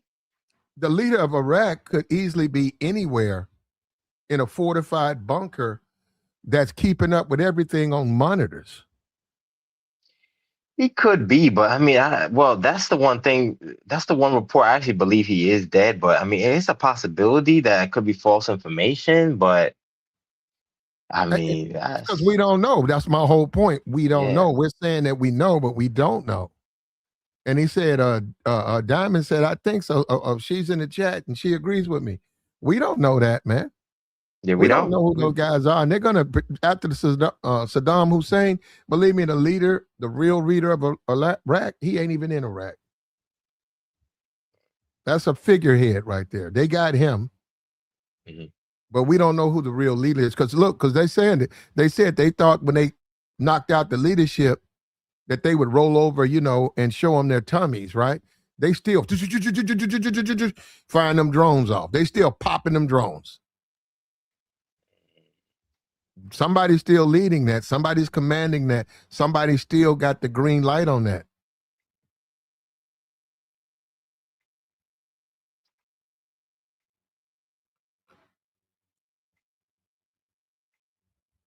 But you were saying, brother? Yeah. So, Iran's military, from what I understand, they're about the 16th ranked military in the world. Israel's around 15th. So again, this is not going to be a quick war. Iran. First of all, let's talk about how impressive it was for Iran to hit. I heard Iran hit back within 90 minutes when they attacked Iran. Okay. Iran hit 4 to 5 different countries within the span of 90 minutes. Yeah, That I don't know, man. No, I don't no, know. because they hit the bases all around. Remember? Yeah, All they around. said Yeah. they knocked out all the American military bases, all the Yeah. American, the radars, all of the important things that the Americans needs. And then when they start dropping bombs on those uh, landing strips, right? They ruin the landing strip. You can't put a plane on it. And you got to understand the distance. America, we're still in America. So you need to find a place where you can do your operations. Spain turned them down. And I think Europe is turning them down because it's an unpopular war and it was an attack. They're not backing them up. So that really hurts the United States because they can't really do the war thing because of their location. Because how long do you think it gets on an aircraft carrier? How long do you think it takes to get to Iran? Long time. I mean, yeah. I mean that aircraft carrier. It was coming from the U.S. or was it coming from another like global base? Well, they only have a handful of those, and those things take 10, 12 years to make. So if you start losing those things, that's why we was able to recover doing Pearl Harbor. It was coincidence. Our biggest carriers were out at sea. So when the Japanese attacked Pearl Harbor, they took down a bunch of ships. They caused a lot of damage. But we was fortunate that we still had like 3, 4, 5 couriers, aircraft carriers with planes that didn't get hit. And that mattered. So then we said, okay, they struck us. Now we're going to strike them. Yeah. And then you know about the and the war. It still was a war. It was a fight back and forth, back and forth. And had we not had the nuclear weapon, fat boy or whatever, fat man, little boy, had we not had that, and that was Albert. Albert came from what, Germany? He was an immigrant, right? He was a tether. So no, I'm joking. Anyhow, he came from Europe. He came from Europe, and the science he was working on, he was finna give to them, but then he gave it to America, showed America all his EMs, showed them how to make the bomb. They made the bomb, and that turned the whole direction of the war. Yeah. It was actually Albert Einstein that he told the United States that, hey, Germany's gonna start working on this bomb, and you guys need to like put the pressure on let's get started. Yeah. So Like the man, stream, man. this is very unfortunate. I think this war is for the wrong reasons. Yeah, I don't agree with this war at all. Like I don't like seeing the Iranians attack. I don't. Again, I'm not believing Trump. No, you can't say that, man. You're not a patriot.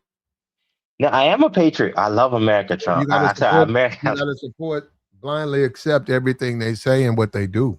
Oh, come on now, Platt. You saying you're a patriot? I am a patriot. So you believe everything? You support everything? You go with No, everything? I don't. No, I actually am a patriot though, because I'm not like I don't have a bunch of MAGA. I don't have a bunch of Trump stickers in my yard and MAGA hats and telling the world, hey, I'm black and I'm MAGA. I don't know what that means, but it's supposed to mean something, right? I actually served my country. That's why I look down at dumb niggas who think that they are patriots because they have on MAGA hats or they voted for Trump. I say, you dumb nigga. I'm a true patriot. You're not, you dumb nigga. They don't even know nothing about politics. You got all these guys on YouTube, these so-called conservative parties. They're a bunch of dummies. They don't even know what they're talking about. I'm the most patriotic thing in America.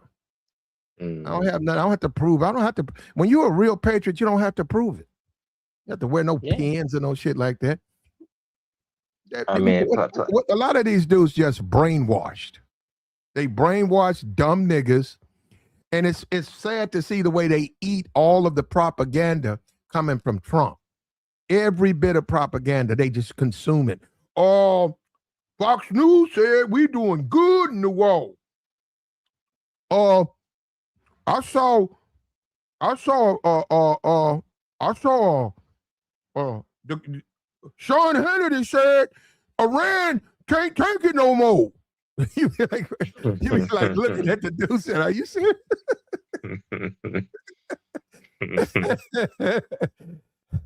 Yeah, they go by Fox News. Yeah. Yeah. Well, we'll see though. I mean, let them lie, but we'll see. When those dead bodies start to show up. Now, those are patriots. U.S. service member who are dying, killed in action. That's a patriot. Not how many, whether you're a Democrat or a Republican, no matter how much you dress up your car or your front yard or your YouTube page or your social Facebook page, you got all of these pictures, how much you tweet and tweet and tweet. The service members who are returning from war, those are true patriots because they actually gave up something. They're risking their lives over there. And, my prayers are with them, and their families. Yeah. But buckle up. This is going to be a long war. Don't think this is going to be a short war. So I don't see how you can believe that that's the leader of Iraq, though. I mean, Iran. Iran. Again, he could be dead. There's a strong possibility he is dead, but you never know that it could be false information just to mislead the United States and Israel. But you see what I'm saying? That's the genius of it. Yeah, it's always a possibility. Body doubles. That's always been, especially in those situations. You have a body double. You have a couple of doubles. The actual true mastermind you never see. They're in a concealed bunker somewhere, probably in a different country. They wear disguises. Yeah. You could have the actual leader of Iran, and he's right there with a press pass, talking to the people, coming down. Yeah, what's going on? Sir, I have a question. That could be the actual leader right there. You don't know that.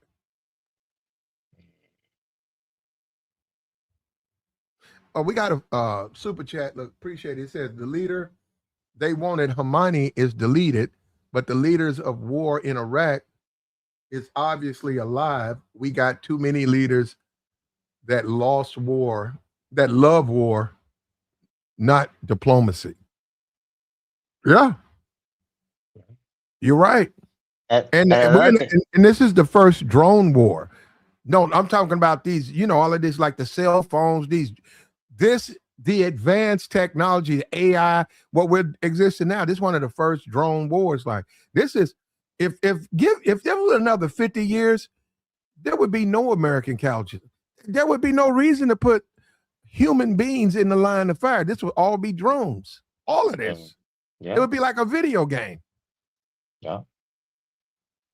But here's the thing though, Platt. You're gonna always need some humans because you're gonna need boots on the ground to do occupation. And that's the problem. That's why, and that's our problem as America. Do we want to go through that again?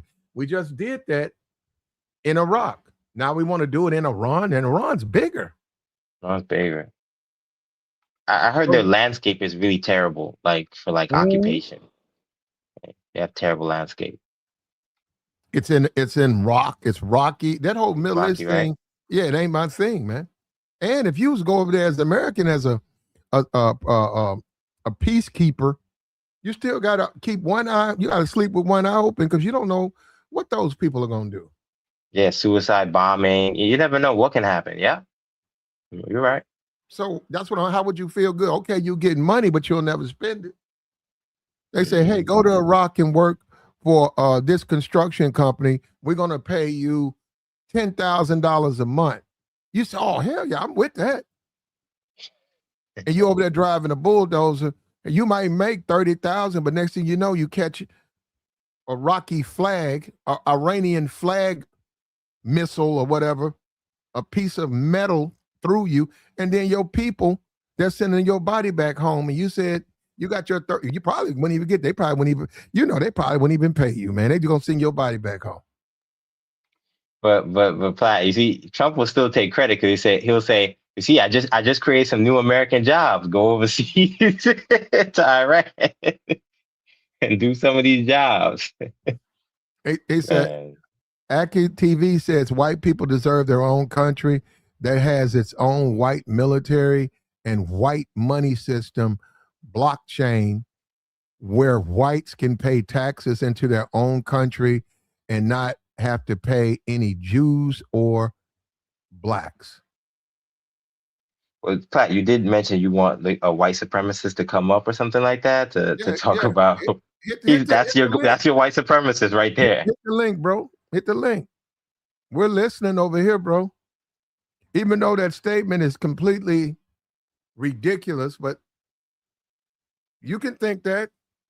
He says instead of paying, what is paying taxes got to do with paying Jews or blacks? Yeah, I'm not understanding this guy. Whites can pay taxes into their own country and not have to pay. And that's another thing. So if a black man is head of the IRS, you paying blacks? You think that's how it works? So if a black person is in charge of a program, you said, well, I should have to pay my taxes because they got a Negro in charge of the IRS. That don't sound very smart to me.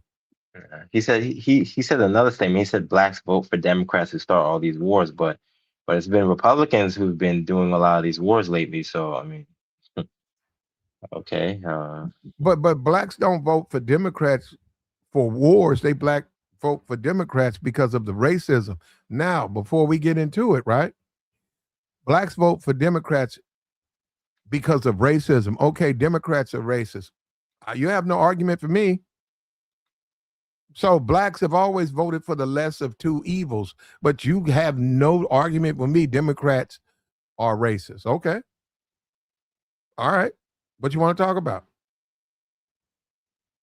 So for blacks, they really have no sanctuary. Blacks are really on their own. You know, you got the grifted Negroes online who put on MAGA hats and claim that they're conservative. These people, and they're niggas. These dusty niggas ain't no conservatives. A bunch of niggas. And it's a YouTube grift. All you got to do is listen to them. If it wasn't for YouTube, they would be bringing me my fucking groceries. Niggas ain't got no talent.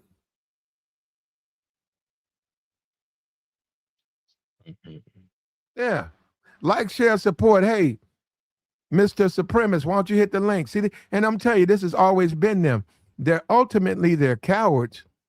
They're cowards because they can't justify it. They're afraid when they get called out, they know they're going to look stupid, and they can't justify the racism and the lies, so they are hiding the chat box. Yeah, right. So, Platt, I do want to address something you mentioned on another broadcast about the reparations. Yeah, I don't think we should have black people waiting around for reparations because it honestly, if it's gonna happen, it would have happened already. It would have happened already. I know you're gonna disagree with me, Platt. Yeah. You hear that? Wow. Dave said blacks don't deserve reparations. No, Wow. hold on. You twisted it. No, Platt, I didn't say it like that. I didn't say it like that, though. I didn't phrase it like that. I said blacks are definitely deserving of reparations, but I mean, don't hold your breath, basically, is what I'm saying. Like, it's not going to come anytime soon. Are you one of those people who you're for reparations for slaves, but not reparations for like these current descendants of slaves, but you support them for slaves? You one of those guys? No. Okay. So let me make my point clearly. So I'm one of those people who I support reparations for people who are the descendants of the African slave, descendants of people who can trace their ancestry from the 1800s. But like, let's say, like for me, Platt in particular, like I'm Caribbean American. Okay, so I'm a first generation American, U.S. citizen. My parents came here in the '70s. Like, I don't believe I deserve reparations. You know, does that make sense? But like, Okay. let's say, if, Okay. yeah, Okay. but like, I think you're like are you an ADOS per se? Would you consider yourself ADOS, ADOS? FBA, FBA? Okay, so that then movement. Yeah, I would be you're FBA, but I got you. Even oh yeah. though but I get them. They said a whole So I well, believe you're deserving of reparations. Yvette Carnell Yeah. and Tone Talks, is that his name? Yeah, I No, watched their no. programs. Wait a minute. Tariq said that they all LGBT and stuff like that. So I would be under the FBA flag. But if you want to look at what they both, to a certain degree, talking about descendants of slaves, like you're the offsprings of enslaved people, black people. Mhm. Yeah, I would fall in that category. So go Yeah. ahead. So no, basically, I was gonna say like I believe you're deserving of reparations. Yeah, I don't believe I'm deserving of reparations, or I don't, and I also don't believe anyone who's like me, whether it be someone from a Caribbean background, an African background, like a recent African background, Latin American background. I don't believe they're deserving of reparation. Like just because you're black doesn't mean you get reparations. You get it Well, because you're, you you know, don't get it. You don't get it from America. You're talking about like the Caribbean. They're talking about they deserve it. So, and a lot of them are trying to sue Africa, and they've even encouraged blacks to sue Africa. You probably could do it. I mean, you don't underestimate yourself. If you can show where your parents was transferred, where they was purchased from, if you could trace that back, you probably do have a legitimate suit. Yeah. You can file suit. Take a look at it. No, but I believe like let's say a Jamaican American, like you need to be contacting the British for your reparations. Like if you're from Panama, you're Panamanian American, you need to be contacting Spain for your reparations. You know, so Mm-hmm. and of course Africa as well. They need to be offering some kind of um, some kind of form of a reparation program too, because they're kind of complicit in all of this. But yeah, yeah. But it's just my 2 cents on the whole reparations thing you mentioned a couple broadcasts ago. Yeah, and look at this. Hey, bro, if you don't come up, you're gonna get blocked. You're gonna get blocked. Because a lot of time we just get trolls. I don't know why. I shouldn't tolerate them, but I let them say his stuff. Yeah, whites have paid trillions. He said trillions. Can you add, brother? They haven't paid no trillions. And then on top of that, most people who get welfare is whites. So they paid welfare to whites. I don't even understand why blacks in America can't even get like the simplest form of reparation. Like why here's one reparation plan. How about all ADOS FBA don't have to pay federal, state, or local taxes for But the they rest don't of do, life they and don't do that. generations? They don't do that anyway. That's funny, Flat. All right. A lot of them don't, man. So a lot of them I mean, you should, but okay. all right, let me get rid of this guy. Hey, man, we gave you a chance. I don't know if you want some attention or something. Let me block this guy. Bye, bro. Wait, hold on, no, Platt. You didn't give him the link though. The link hasn't been posted The for a link while. right there. The link sitting up there, right there. Is there? Oh, okay. Here go the link right here, right there. Oh, it's there. Oh, then yeah, okay. It was already there. Forget it. Yeah. I don't know how he came back, but he came back some kind of way. Let me see.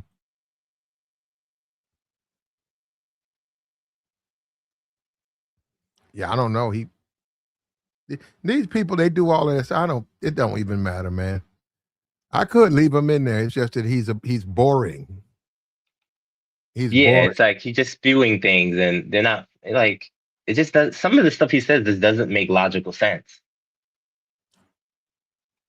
I don't think he's trying to do that. I think he just has a lot of resentment. A lot of these people, when you talk about black fatigue, a lot of that came from they've been bullied by black. Look, I understand my people, man. And see, this is if they would shut up and listen, they'll see that you might agree with them on a lot of stuff. They've been bullied by black people. I've seen that. I've seen white people get bullied by black people. I've seen black people get bullied by black people. They've been mistreated. So because they was refused to stand up for themselves, the only way they can retaliate is quote unquote hate on black people, deny them stuff, enjoy when a police violates them. So, and they can, that's a coward's way to try to get some type of revenge toward the people that he don't like. Plus they fall into hate. You know, they fall to that because they got embarrassed, they got humiliated, they got dogged out, and now they have a seething resentment. They don't like none of them, all of them the same. But it's really that one black person, one black woman that called them out at the mall, talked loud to them, talked down to them. And the sisterhood, brother, come on. Sisterhood is something else, bro. Yeah. You got to deal with the sisterhood via smoke signals, because you will immediately be cited as wrong as a man. You go talking to them, hey, did you do what you said you're going to do? Hey, you raise your voice to me. So what are you talking about? I'm just saying, no, you didn't do your job. That's what you're talking about. You're trying to switch it. And one point I want to make, though, Platt, not to cut you off. I'll let you finish your point.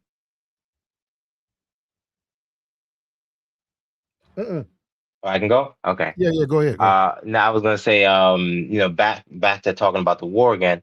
One thing the U.S. and Israel kind of miscalculated. They were hoping that the Iranians themselves were going to rise up and kind of topple the government as these strikes were coming in, and that's not happening at all. Yeah, first of all, it's 93 million. You can't go by something like that. No, I think they figured that into their plan.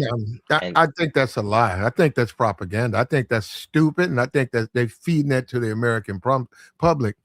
It's 93 million people. Do they have dissidents? They might. How many dissidents you think are over there? Half a million?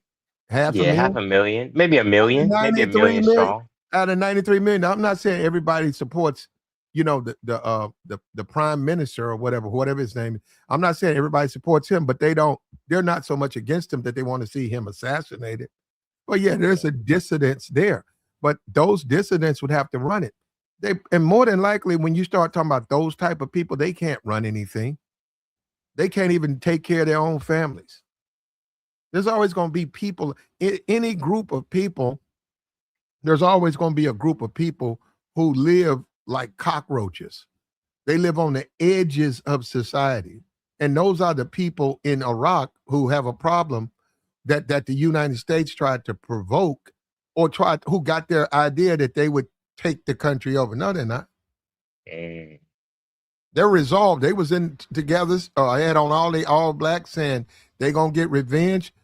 Iran continues to sling missiles, large numbers of missiles and drones at Israel and American bases. They underestimated that. And then they hit a school. That's going to break anybody. You go and you hit a elementary school full of kids, including 127 girls, like ages 6 to like 10, and you think that's going to generate support? I'm talking about from that country, Iran, for your cause. We're going to take care of your leadership. Okay. Oh, by the way, let me drop a bomb on a elementary school and delete, your children. That's going to cause them. Some of this stuff is common sense, man. That's going to call the people who may have been on your team to go the other way, man. And I saw a picture of Trump yelling at that Pete dude. I don't know what he was talking about, but he might have been brought up that school. Like, what the hell?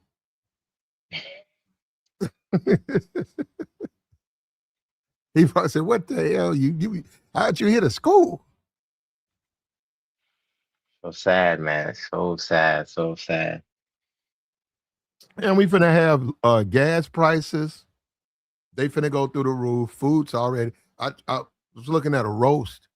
roast out here, a chuck roast, $32. Ooh. $32. What normally would run you 13, if it was big, maybe 16, $32. And that's the beginning. Like this, give me 30 days and then we'll start to see the effects of the war. Mm. And see, the farmer, they have to be able to sell their goods. They got to be able to ship.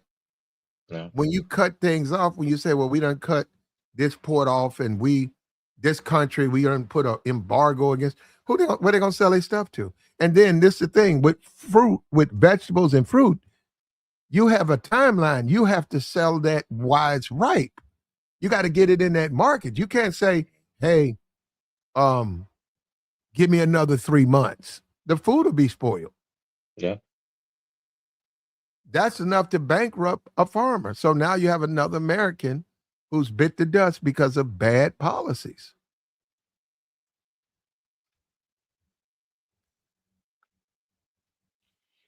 We got to pray, Platt. I'm not religious, but I say a prayer. Yeah, you do. We all need to say a prayer, man. We all need to pray. And then in this country where they are so politically polarized, right? Partisanship, that's not good because that's keeping us from uniting. We can't be one and unite if we're just all partisan. Then we become Iran. We become extremists. They're religious extremists.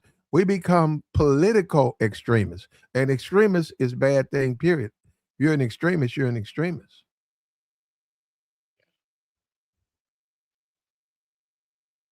So they bombed a hospital and a school. And yes, and then people have to question, right? Do they really want peace? They say, okay, you want peace, but you just took down an elementary school. You want peace, but you just sent a missile into a hospital. Do you really want peace, or you really want to destroy us? And that's what they're looking at. And they're right, though, Platt, because, okay, we're American, Platt, and obviously we want to support our President Trump. We want to support the U.S. government, but we have to call it how we see it. You know, from the Iranians' point of view, you know, for the last couple of weeks, Trump has basically been saying, oh, the talks are going good. We're going in a good direction. Yeah, it's not going as fast as we'd like. Basically, all of it was a lie. They were building up this plan to do these attacks for weeks. All of these last talks were just a lie. They were buying time. The Americans and Israelis were buying time. Well, that's not what we elected Trump for, though. That's the hypocrisy. He got elected saying he wasn't for a war. Now, let me say this. Iran, right? They're not the only, okay, they don't have a nuclear weapon. What about Pakistan? What about India? They got them. I could go on this. You could put a list up to all the countries who got nuclear weapons. North Korea, he went nuclear. North Korea. Let me see. Countries with nuclear weapons. Because once you see this, you'll see. Wait, Platt, I could list out the names of who has the nuclear weapons in the world. You want me to list them out? Yeah, go ahead. All right, so we know U.S. has it, Russia has it, China has it, France has it, the UK has it. France. Hold on, right there. Yeah. Why are you so concerned with Iran if France got it? Now, what I mean is Iran is a bigger country. Iran, okay, talking about Israel. They want Israel. They said they don't. So, I mean, what they're saying is Iran wants a nuclear weapon. They get the weapon, okay, shoot. That's ridiculous, man. So so the Israelis, really more so the Israelis than the Americans, the Israelis are worried that if Iran gets a nuclear weapon, they're going to try to use it to wipe Israel off the face of the map.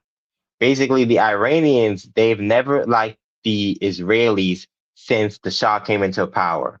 Sorry, not the Shah. I mean, since the what do you call it? The supreme leader, since they changed that whole revolution, the Iranian revolution, and the supreme leader was appointed. Like at that point, they cut off diplomatic relations with Israel, and they just don't believe in, having the Israelis there. They shouldn't be there in that part of the world.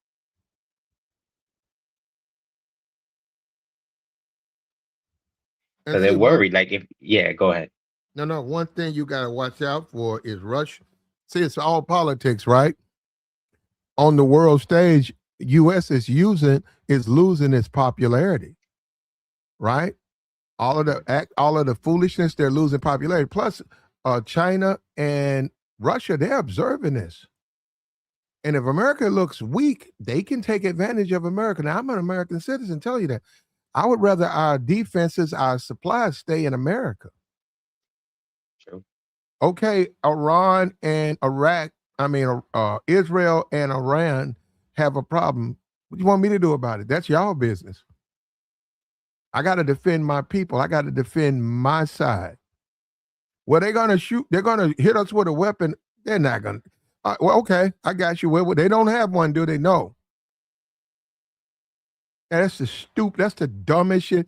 Oh, let's invade their country. On why? Because they're going to eventually hit. So you're going to do the same thing to them. Yeah, but keep reading off all those countries with nuclear weapons. Okay, so I just recap. Okay, so I said U.S., Russia, China, France, UK. And those 5 is very significant because those are the 5 countries on the UN Security Council. Okay, then we have India. India has nuclear weapons. Pakistan has nuclear weapons. So they say Israel has nuclear weapons, but they don't officially claim that they have it. But unofficially, they have nuclear weapons too. Actually, Platt. A lot of people don't know that. They just don't claim that they do. They have nuclear weapons. Yeah, a lot and of then them. and then North Korea as well. Now, basically, they're considered like a nuclear armed country now. So really about 9 countries in the world have nuclear weapons. Now, there's other countries that they have the capability of having a nuclear weapon. They just haven't gone with the process yet. Like Germany, if they want to, they could get a nuclear weapon. Japan, probably South Korea as well. Canada, maybe even Brazil. So a lot of countries have the capabilities that if they want to start the program, but they just haven't done it. Well, actually, to be honest, it's really not hard, man. No, it's really not. No, I'm saying it's really not hard. You just got to have your uranium. Yeah. And once you get that, you just got to. It's a process, but a country can get that done. That ain't hard to do. That ain't hard to do. Now I get it. They don't want us. Nuclear war is bad, and they don't want certain country to have it. But what I'm saying is, really, my thing has always been why they got to make it. If you have if you've allied yourself with Russia, allied yourself with China, why do you have to make a bomb? All you have to do is they got bombs. They'll just give you one. I ain't saying they'll give you one. They'll sell you one. No, I don't believe no. No, I don't think they'll do that though. No, but so the thing is, no, they can for their they can for their interest. Them things it's got a serial number on it. They're gonna just say they made it. They didn't make that, but they'll say they made it. So what they'll do, Platt, is they'll do something. You're familiar with nuclear sharing programs. If there's like treaties, like friend treaties, the mutual defense pacts, they might do a nuclear sharing. But from what I understand, right now, China and the oil of Iran, that's a big major. They need the oil in Iran. 2 years ago, China could have sent a boat to Iran with wheat and corn, and under that boxed was a nuclear weapon. And all they would have to do is just damn near like Amazon, just pull it out, put it together. It's already packed. You just need to put it on a prop to get it out. And then it's hidden somewhere. So I'm saying they keep saying they're trying to build a weapon. They don't know if they don't have them already. But here's the thing, though, Platt. Okay, no. That's the thing about the nuclear weapon. This is always everything that goes back to World War II. Second strike. It's always been about if you hit us, we got you. That's the submarine force. America tells Russia, all of them, Well, if you strike us with a nuclear weapon, you ain't got to worry about it because we're going to dump our submarine supplies on you. We're going to empty our supplies on you, and that's going to annihilate your country. So it prevents countries from using it. Right. Yeah. But what I'm saying, for all we know, Iran got 2 of them that they paid China for that already ready to go. If Israel hits them with, say, a compact nuke on the set fact that, hey, we losing the war, we got to hit them with a compact nuke to get our leverage back. They're saying that. That's why they keep saying they'll be decimated. They keep saying, if we don't have to worry about it. And they're not Israel ain't that big. They can't really sustain a couple of 2 nuclear, or that's be over with for them. And see, the thing about the nuclear war, you can't live there. So it ain't about talking about rebuild. We can rebuild in about 300 years. Now you can't live in that place. You can't say, hey, okay, the fire's out. Now we can, nope, it's radioactive now. But here's the thing, though, Platt. Again, it's kind of like what you're saying. Like, countries really don't want to go to nuclear war. Like, nukes are really for defensive purposes. They're not for offensive. You're not just trying to go to war and just say, "Oh, I'm going to bomb this person and nuclear bomb them." No, you're using it for defense.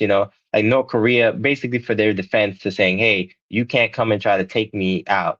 Kim Jong Un, because I have these nukes. And you notice how U.S. is not trying to go to North Korea to take Kim Jong Un out. Yet you've been in conflict with him for years, his country. Mm-hmm. But you're trying to take Iran out. Why? Because they don't got nuclear weapons yet. And if you get a chance, and they do open it up, it depends. There's a process. You should go to South Korea, but get a clearance to go to North Korea. North Korea, one of the most beautiful countries ever. Vietnam, you need to go. Go travel. Well, now's the time, right?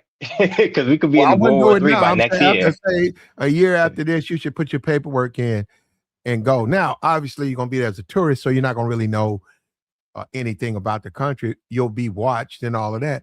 But you want to talk about visiting something, you can get into North Korea. You can't cross the border, but you can get into North Korea, and then you can get into, you can enjoy South Korea.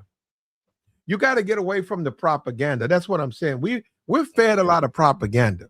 A lot of times when Americans go to Dubai, they see how far behind we are. We buy a flight from O'Hara, Chicago O'Hara. We buy a flight from LAX, and while we're there, we see the cockroaches and the roaches. We see the chip paint. We see that. We see the dust. And then we go to somewhere like Dubai and everything's pristine. And we see the beautiful buildings and the money. We see the way a part of the world lives that we don't think lives like that. And we see how far behind we are. Our infrastructure, we need to be over here. We don't need to be dropping no missiles on Iran. We need to be fixing the bridges here. Have you seen them? Go walk around yourself. I can go, I might do that. You can see the rust. You can see the bolts are rusted out. You can see the cracked concrete. You can see cracks in the concrete. These are our bridges. These are things we need every day. And we don't want to fix them till what? They fall down? I just saw 2 cars fall into a pothole a couple of days ago. They were at a stoplight. Both of those cars went in a pothole. I saw that. Yeah. Platt. Yeah, that's what I'm saying. The streets, our streets are falling apart. We need to be doing something about our infrastructure. We're starting to look. I'm gonna tell you something. I was overseas. We are fast starting to look third world. If we're not there already, we are. Some our buildings, a lot of the construction, the way it's made, the decay, churches. You got a humongous church, and then you got a bunch of ghetto hood Section 8 broke rental properties around. We are fast becoming Section 8. That used to be Mexico in the 50s. That's become American now in 2026. That used to be Mexico. If you went to Mexico, the first thing you're going to see is this elaborate cathedral, the church. And then all around the church, these shanty, put together houses, pieces of a house, stray dogs, but the church got all the money, and the church that's America now, man. That has Well, become America. I don't want to be a conspiracy theorist, Platt, but you're absolutely correct. Like I have a theory that America is going to be like a Latin American country probably within the next 50 years or so. There's like basically when I say like a Latin American country, like because you traveled a lot like I have, Platt, I assume. Um, if you go to like a Latin American country, there's a lot of poverty. There's like a small wealthy class, you know, somewhat of a middle class, but a large percentage of the population is in poverty. And they want to turn America into that. For a long time, America has had a big middle class. Like we've been very fortunate, but Yeah. we never had to live like certain parts of the world. Like, because I travel, Platt. Like I've been to Colombia. There's a lot of poverty there. Like obviously there's poverty in America, but it's not like that. And see, when you talk about slavery, right? Yeah. The thing about slavery was it was illegal. It was against the law to educate a slave. Why? Yeah. Why do they care, right? Well, they care because the slave will start to know he's not a slave. What happens then? He becomes rebellious. And then he becomes what? A threat to the system we've built, the system of dominance. His place is where we put him. We're not going to educate you. We're going to feed you what we feed you, and we're going to beat you when you disagree with it. You're going to learn that's the way the world works. We don't need you to think. We need you to work. So, and America co-signed. They said, that's how we want you to, that's how we got to treat these blacks. We don't need them to be running for office. That's what I'm saying. All of this equality. What you got black people talking, they want to be president. You got black people out here trying to run for senator. You got black people out here, O.J. Simpson. You got O.J. Simpson taking his money. What's wrong with that nigga? What's wrong with a nigga? You better take your money and buy you some Jordans. You better buy you some shoes. You better buy you a suit. He took his money and gave it to his lawyers. What's wrong with that, Negro? The system's for us, not you, Negro. How dare you take your money and pay your lawyers and beat a crime, beat a charge? And that's when they pushed that. They said, what's wrong with this country? We've moved. What's happened to us? We've lost our way. We're not the same America we used to be. Obama. What the hell? Mixed man in office. We've lost our way. You see, Platt, when the racists when they abolished slavery, they had a dilemma. Like basically they had to figure out, what do we do with all these black people who are now free in America? Because really, I'll tell you what they did with them. They created laws, sharecropping. They basically put them back in slavery, but they did it from a financial sense. In the sense, okay, Dave. A slave name is Leon, though, Dave. Leon. That's better. Or Willie. How about Willie? That's a good slave name. No, don't say Willie, because when you say Willie, I think of Willie Lynch, and that's a white guy. So, well, Willie, right? My slave is Willie, okay. Right?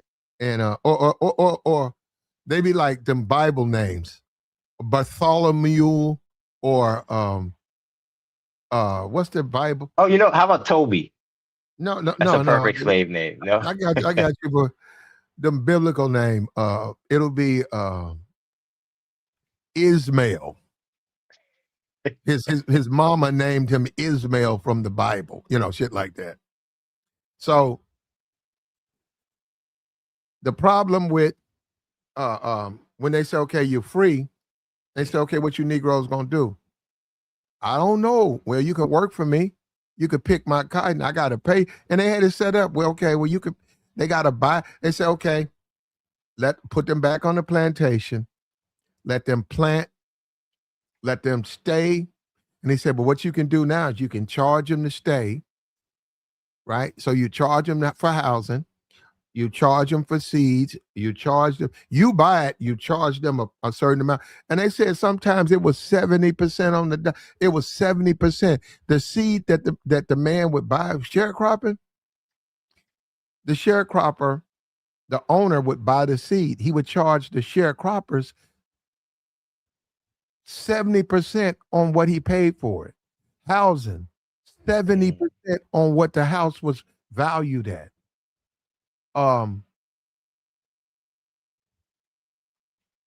Then came the labor, right? They did all the labor, and then they had to produce the product. The product was there. He charged them for everything. Then, because it was illegal for them to sell it, he had to sell it. And they said oftentimes those people would just run off with the money. He said they might do it for a year. Also, you signed a contract, you couldn't leave. So the man who owns the property could just run off with the money. And what they did that a lot. And a lot of times they shorted them because they had the only thing they had was the NAACP would send a lawyer out. And that's what they didn't like. They didn't like those Negroes coming around asking questions. Who's this uppity Negro? Who is this uppity Negro coming around here talking to my sharecroppers? This is Leroy and this is Dave. They work for me. Who are you? How the hell you gonna come on here interfering with my business? That was common, man. If it wasn't for those lawyers, and a lot of black people were going through these things and becoming better, they would come down there and help those people, man. And they would say, well, you have a contract, sir. Sir, by the contract that you signed, you have not paid this family. This family's been here for 3 years. And they say for the last 2 years, you have only paid them half of what you agreed to. Well, those are my people. Those are my people. I understand. I'll pay them. No, sir, you need to pay them now. This man has a family. They ain't like that. What? Yeah. Who the hell do you think that? They didn't like that. They didn't like that. They didn't like that. They didn't like that. And now we at war, and they telling you how to think. They telling the Negro. They feeding the Negro propaganda, and he's eating up every bit of it. They say the white supremacists know the Negro's a dummy. They know they can feed him propaganda, and he'll fall for it. He'll fall for every bit of it. Let's build a Fox News, and let's get these Negroes. These Negroes gonna listen to every lie we tell. They ain't gonna question it. Oh, the woman who got shot in the face in Minnesota. Oh, the man who got a whole clip put in his back. They'll tell the Negro anything, bro. And the Negro will believe it. Yes, sir. Master say there was a good shoot. Now, come here now. You need to shut up. We ain't trying to be no troublemakers. Master say it was a good shoot.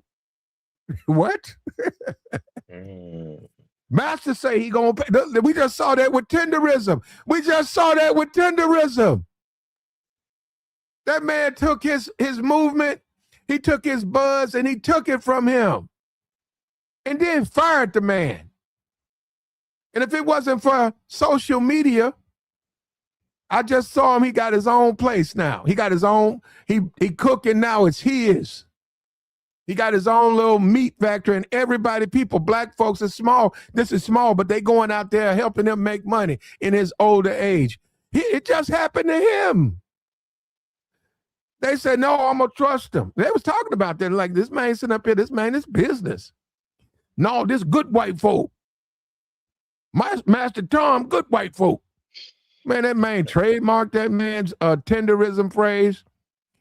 Told that man he need to sit his ass down, and then fired that man. And if it wasn't for social media, that man would have been out on his ass at his age.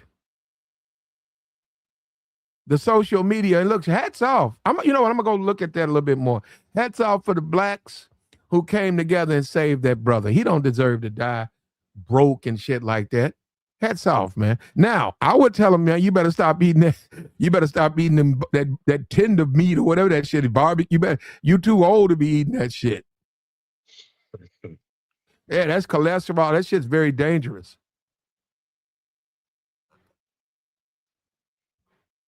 But yeah, we don't always do good, but hats off to the blacks who saved that man because he was about to be eaten up. And that was the whole thing with the sharecropper, the Negro.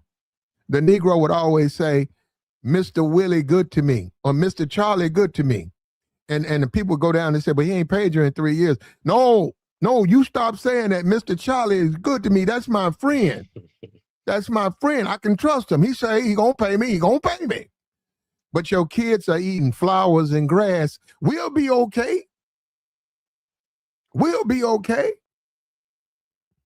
Mr. Charlie say, just trust him. I'm trusting Mr. Charlie. And we ate up with that even now. We was like that then. We like that now. We like that now. Every bit of propaganda this administration feeds these dumb niggas, they're going to believe it. Every bit of it. Every bit of it, without question. We're like that now, man. That's the sad thing about it. And it took a lot of black lawyers, pro bono, going out, helping black people who are being taken advantage of, just like we see with these content creators, and they just did it with Unc. They just did it with Mr. Tenderism, Unc. They just saved him. He was embarrassed. He an old black man. He trusted this white dude. He did. He let him handle the money. He was like, yo, man, you ain't got to pay me no money. Well, you don't think I try to give you $3 on you? And that white man went down there, and that white man about money down there, he went down there. He trademarked that phrase. That white man looked at his Instagram. He looked at that. He looked at that brother. That brother got swag. That brother got soul. Mr. Tenderism got soul. That motherfucker said, yeah, I do it. Oh, damn. Look off the bone. Look at that. That motherfucker started going viral. That brother got soul. He saw that shit and he got mad. He got mad at the brother for being a brother. Ain't that something? You can't even be a brother. See, you guys keep thinking things change. It's just like those Brer Rabbit cartoons. It's the same thing. Brer Rabbit was like, man, what you? He had to play the game. You right? Hey, Mr. Willie, if we feed, he would say shit because he wanted it anyhow. And Mr. Willie would do. He would say something like, if we throw all those carrots in the ocean, in the pond, we can get rid of them, Mr. Willie. We don't have to worry about them going bad. And they show the master, he throw them in the pond. Or he'll have him do it, and then he'll go get the fish. And then they'll show, I'm just saying, I know it's a rabbit. I'm just talking about these different stories. They show him go get 2-3 fish because the carrots that he didn't pay for bought the fish up. And then he would be over there eating him a big old fish, laughing at the master. Master would be looking stupid. But he couldn't make that a black man, which is what it was about. And Mr. Tenderism, man, you good people though, man. Mr. Tenderism, you're a good man. I ain't gonna make fun of you, man. You good, man. Ain't nothing wrong with loving people and caring for people, who've been good to you, man. You ain't doing nothing wrong. You ain't good, but I will. If I get a chance, I'm gonna find out where he got his shop. I'm gonna go through there and get me a plate, man. So, Platt, I got a question for you. Would you, as someone who you've formerly served in the U.S. military, I believe you're a proud veteran, and you probably. I got my 2 years of college. I got my military service. I'm a business owner. I've also done a lot of work in entertainment. I'm a jack of all trades, bro. Including this YouTube. I haven't even brought up the YouTube thing. And I haven't even brought up this podcasting thing. Yeah, I'm a jack of all trades, brother. Go ahead. Yeah, now I was gonna say, would you encourage young Black Americans to join the military, the way you're seeing the military being used in all these conflicts around the world? I would encourage them to go to school, but go to school with a purpose. All of these general degrees and stuff like that, know what you want to do. I would encourage them to take a look at the landscape and see what's best for them. For some people, the military is what's best for them, depending on their support. But for some people, they can sit back and think, okay, what decision do I need to make at this point in my life? And my thing, and I would tell any person, you need to hook on to Google. Yeah. And what I mean by that, you need to attach yourself to Google because it's a corporation that's not going anywhere. And once you get in good, and you need to find out, I want to work at Google, man, that Google gonna pay you. You want to talk about big money, he'll pay you. You're in the video games, you in the computers, go do that and then work for Google. IT and stuff. IT pretty much is high paying, right? But it's pretty much commonplace now. Mhm. But I would say do your research, find out where the money is, if that's what you want, and go work for Google. And when you're in school, getting all your classes because you want a degree in what is making money at Google, you need to make sure you reach out to them so they can come and recruit you. More than likely, if you're doing good, they're going to recruit you. And that's what you want. You want to get recruited right out of college to Google, and you'll be making shit 300, starting out 300,000 with the potential to make a couple of million a year to just be doing internet stuff you'll probably be doing anyhow, stuff that you probably would do for free, writing pages, reading code. And it's changing now, man. But Code. it's changing It's with like, AI automation, though, Platt. AI, yeah. Now AI has created the idiot. The idiot now can do good on social media. AI look, for me, I gotta do all the Photoshop. I don't have to do that now because of AI. I don't have to do none of that. I have to do none of that.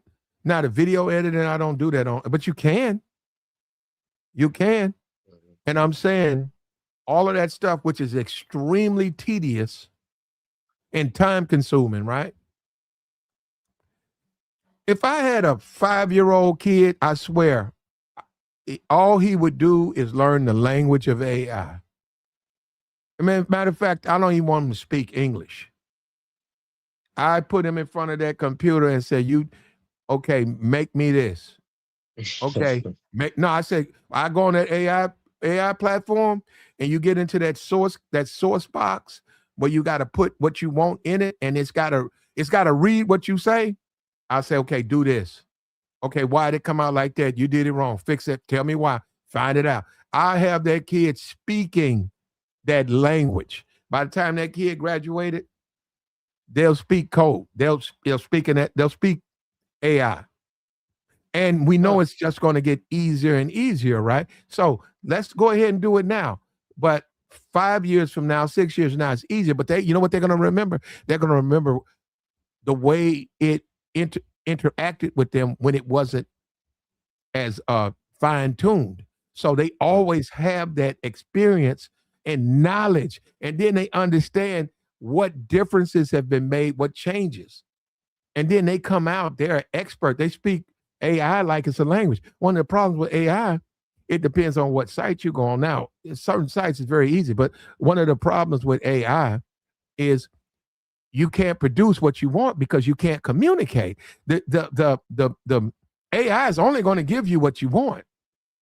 When you see these people with 6 fingers and a frog with 2 mouths, it's because that's what you fed it. It doesn't just make stuff up. You didn't put it in right. You didn't put your code in right. Now, it's not something I want to do, but let me tell you, and then that person with that type of, they're going to be looking for them because we're going to have all these drones, all these machines that need to be watched and reprogrammed and taken care of. They're going to need someone who's that familiar with AI. In addition to what they train you, okay, we're going to train you for this, but you already know computers. Matter of fact, you're so good at it, when you get into the class, you're going to make that thing do things that nobody thought it could do because you know how to program it. And it's like that. But yeah, it would take about 10 years.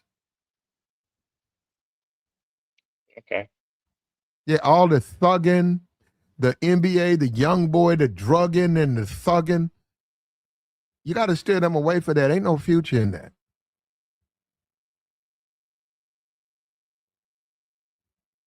And we believe that we did not get, allegedly, we believe they didn't get the leader of Iraq. We believe that man's still alive. I don't know if he's in China, but he's in a bunker somewhere. And he's watching that war. He's guiding everything. And some people had suggested that China, when those drones take off, China's looking at every drone, and China's using satellite technology to make targets. So that's Well, saying okay. that's not even Iraq. Well, I mean, can say for hold sure, on, hold on. Iran got a lot of. Go ahead. No, I meant Iran. Go ahead, brother. Yeah. No, Iran got a lot of military technology from China. Like they got the radars. Yeah, so they got, since the last war, the last attack, the 12-day war, Iran beefed up a little bit of their infrastructure and their military capabilities. And so they got a lot of equipment from China. So China is helping to a certain extent. Yeah, China needs the oil. And they said they didn't close down the Strait of Hormuz. So Well, they're gonna let the Chinese, that like any oil that's gonna go to the Chinese, they'll let that pass because the Chinese are indirectly helping them. and see, the problem with Trump is this: the bluster. It's gonna be. I'm gonna say this right now. It's the body count. It ain't even. He can beat his chest, and yeah, we are a mighty country. We're America, right? But the bluster with the dead bodies, it don't work. Most presidents don't use bluster. They'll do a little saber rattling, but not a lot. They will let countries know, well, we can defeat. But see, Trump is a very boastful individual. I don't know how this is going to play out. Because like I said, you're going to have a weekly delivery of American bodies who've been mangled and dismembered because of this military conflict. And I don't know if that's going to play good with someone declaring victory. It's almost like with Bush saying mission accomplished, and we wind up staying there 20 years. Yeah. Again, the real bodies will start to pile up when we do boots on the ground. Eventually, if we want to do a regime change, we're gonna have to do boots on the ground. We got a regime change in the sense of the puppets. Yeah, I mean, yeah, because allegedly, again, if he's dead, allegedly, if he died, then yeah, there's gonna be a new leader, and hopefully he'll start to play ball, with the Americans and the Israelis.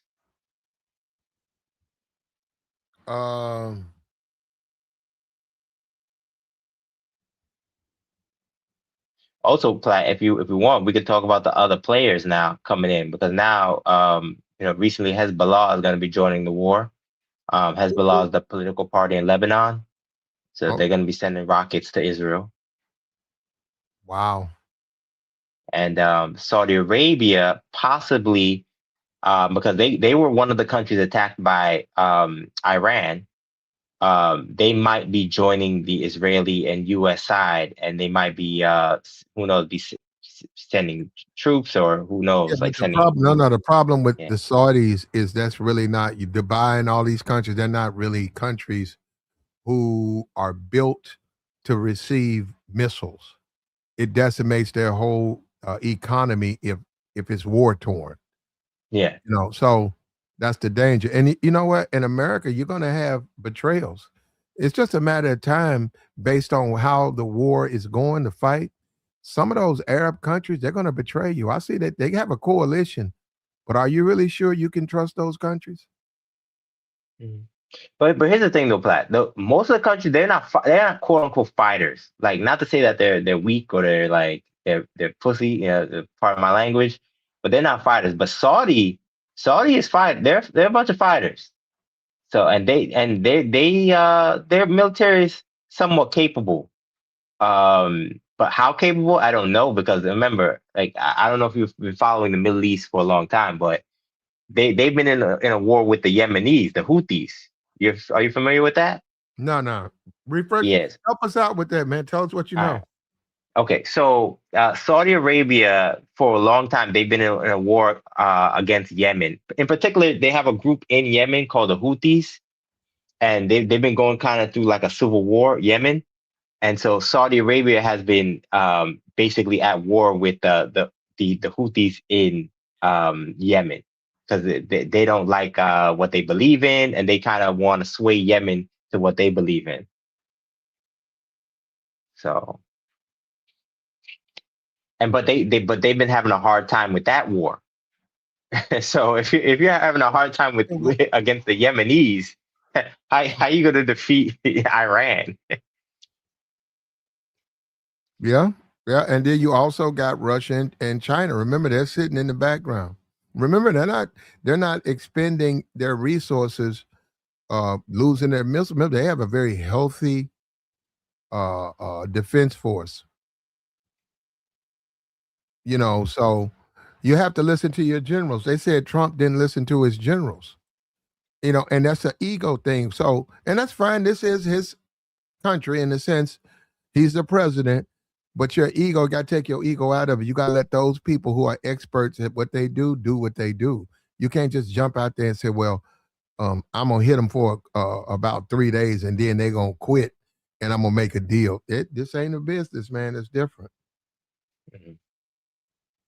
Like this is not like he thought he was dealing with Venezuela again. Oh, I'm gonna just come in, I'm gonna take out the leader, and it's gonna be all good. No, this is not that type of country. This is not that I don't know who's advising him, his military advisors. No. And Iran is doing everything they told us they were gonna do.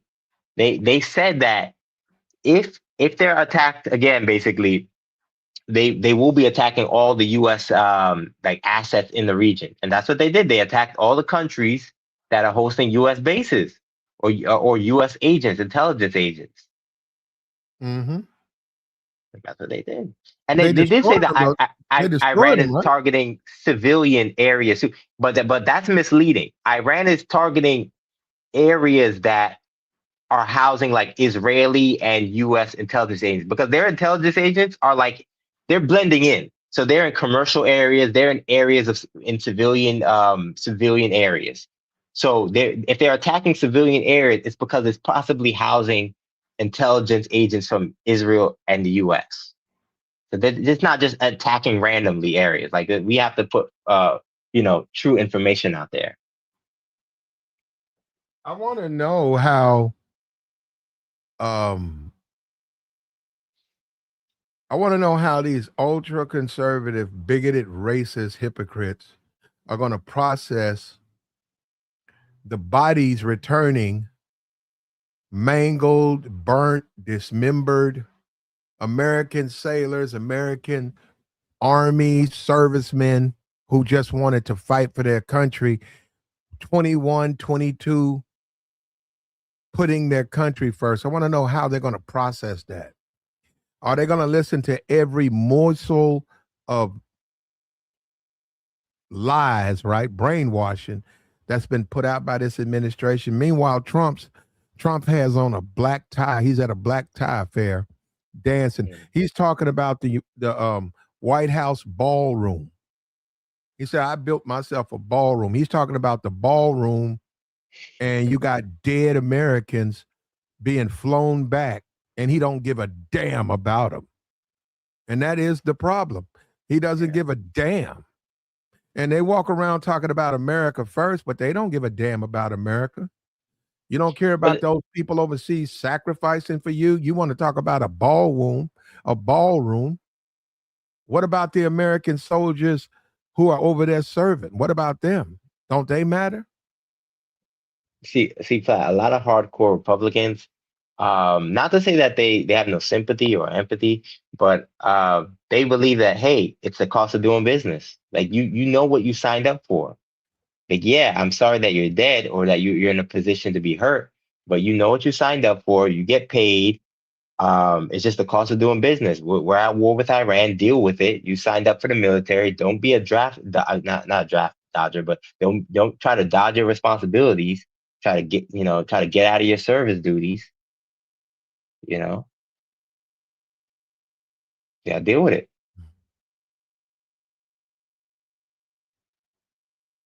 Yeah, and we don't even know if we got this guy. That's the thing about it.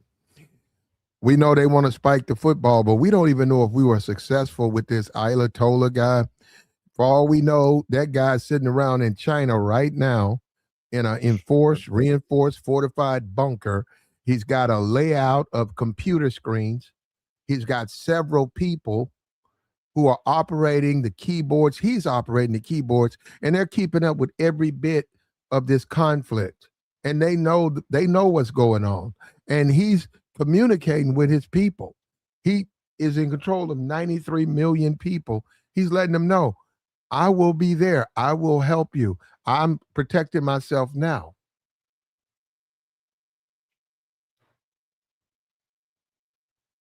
The white supremacists want you to believe every bit of propaganda that's spewed from these lying morons who work for the Trump administration. Liars and idiots. And they want you to believe that foolishness. Meanwhile, on Twitter, on social media, you can see the missiles, you can see the strikes, you can see the harm they're causing. And the only person who truly believes the lies is the dumb Negro, the dumb so-called conservative Negro who's trying to get a grift and a hustle on the social media page. And he just parrots the propaganda that the administration puts out.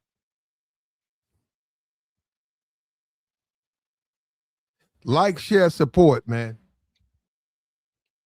I gotta go because I All gotta right, get something brother. to eat. I'm All hungry right. as hell. Take care of yourself. Appreciate you, man. Thank you. I appreciate you. I'll be listening, and I might come on later depending on how long you go. Okay. Yes, sir. All right. Have a good one. Like the stream, man. Support the platform, man. We got the join link posted, man. We're under fire over here. Niggas don't like me telling the truth. These niggas mad at me because they white paymasters are upset about me. Hey, what about that Negro? They've been saying that for weeks. They've been telling these Negroes, what about that Negro? I'm tired of him. How come who the hell is this platinum guy? What the hell is he talking about? I thought you said you ran these Negroes. I thought you said you had these Negroes under your thumb.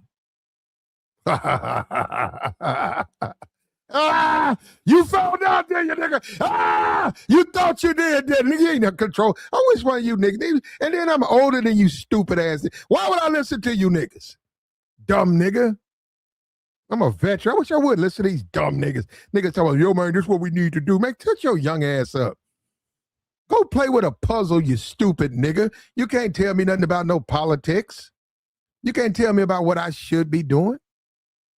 Go play with a Rubik's Cube, you dumb nigga. Go play with a video game. Niggas everything. Like, you ain't even a man. These niggas ain't even men. They can't even control the bitch. What you say, Corey? Explain. They can't even control the bitch, dumb niggas.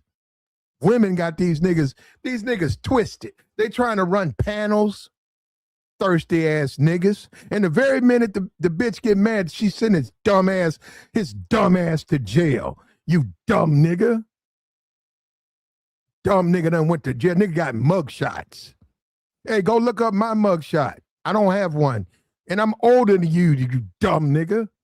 Niggas run around here with a jailhouse picture because they're a stupid nigga. And they want you to listen to them when it comes to politics. I wish I would listen to these dumb niggas.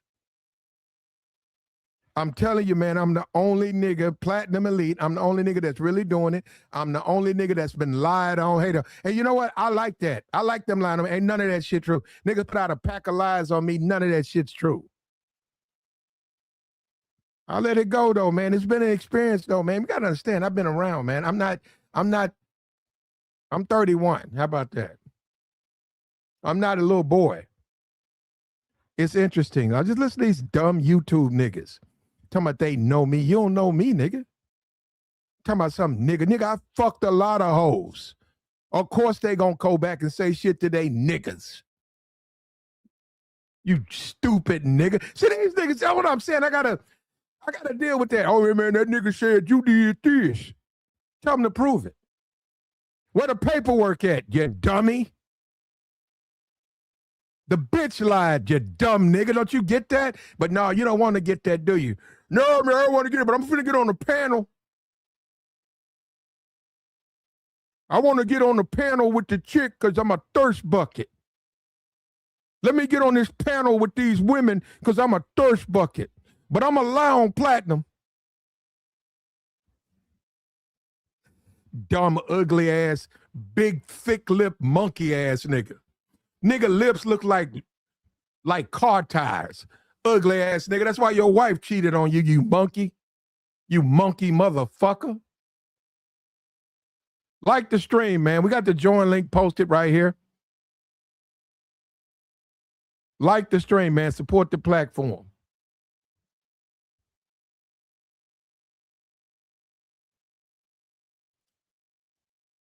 I'm the realest nigga you know, man.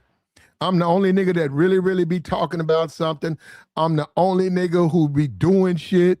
I'm the only nigga that's on this YouTube stuff that's really talking about something, really helping men, really telling the truth. I'm the only nigga, platinum. I'm the only one. I'm the only nigga really at the bitch.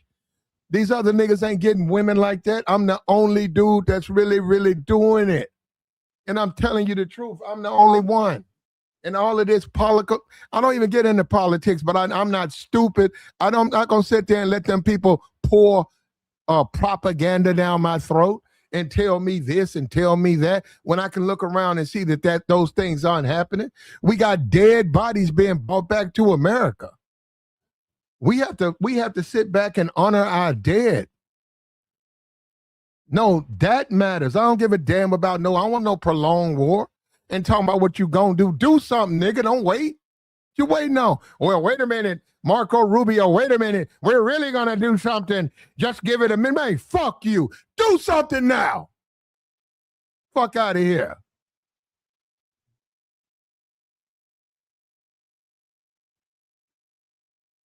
If you can do something, if you would, right? If you would, you would. Like the stream, man.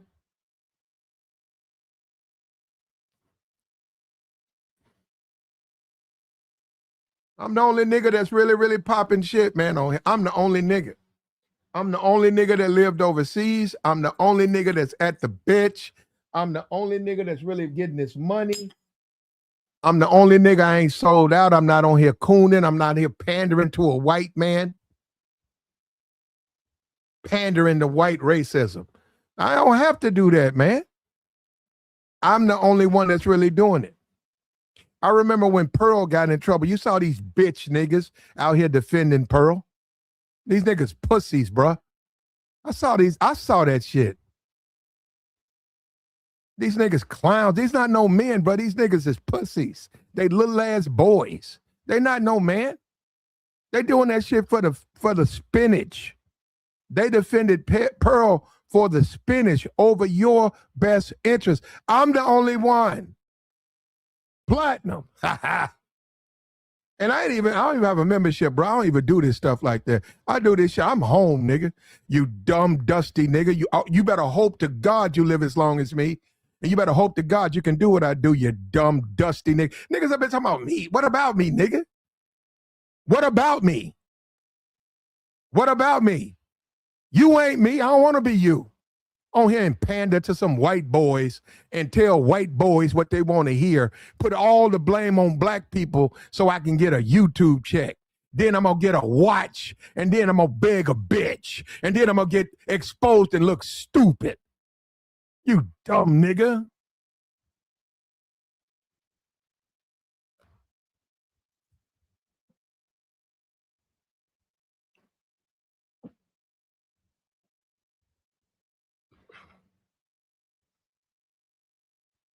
Trump got these niggas' eyes glittering like a bitch. Yep. Dumb niggas.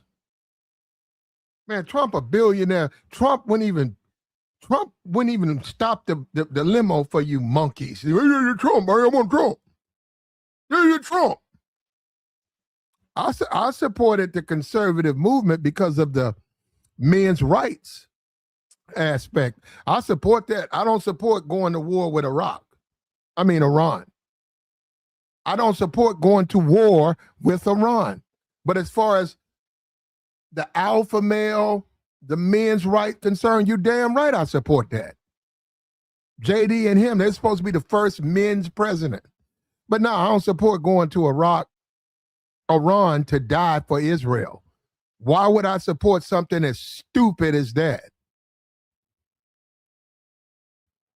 Hey, man, I need all you guys to get together. What we finna do? Let me get your son.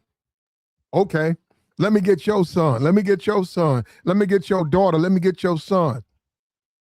Okay.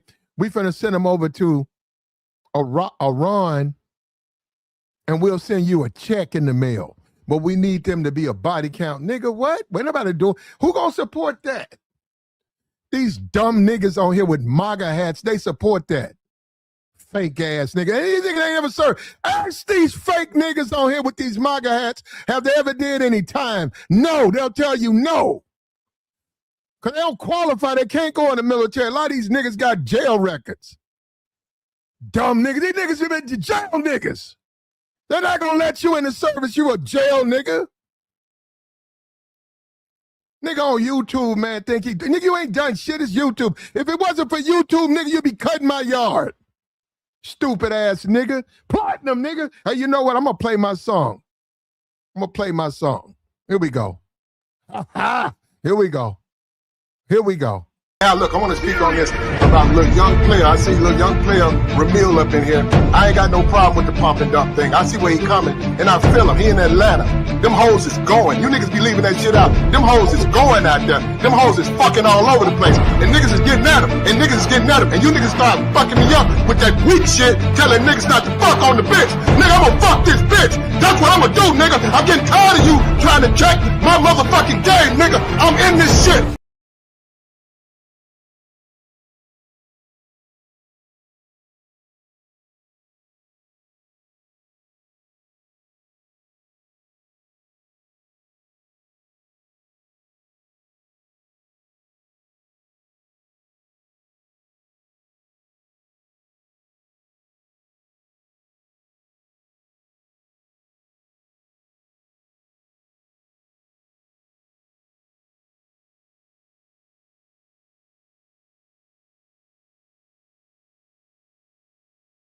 Yeah, that's not the proper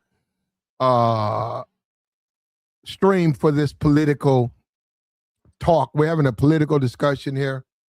We're talking about, did they even know who ran Iran? And that video, I played a taste of it. That's more aimed at a relationship stream.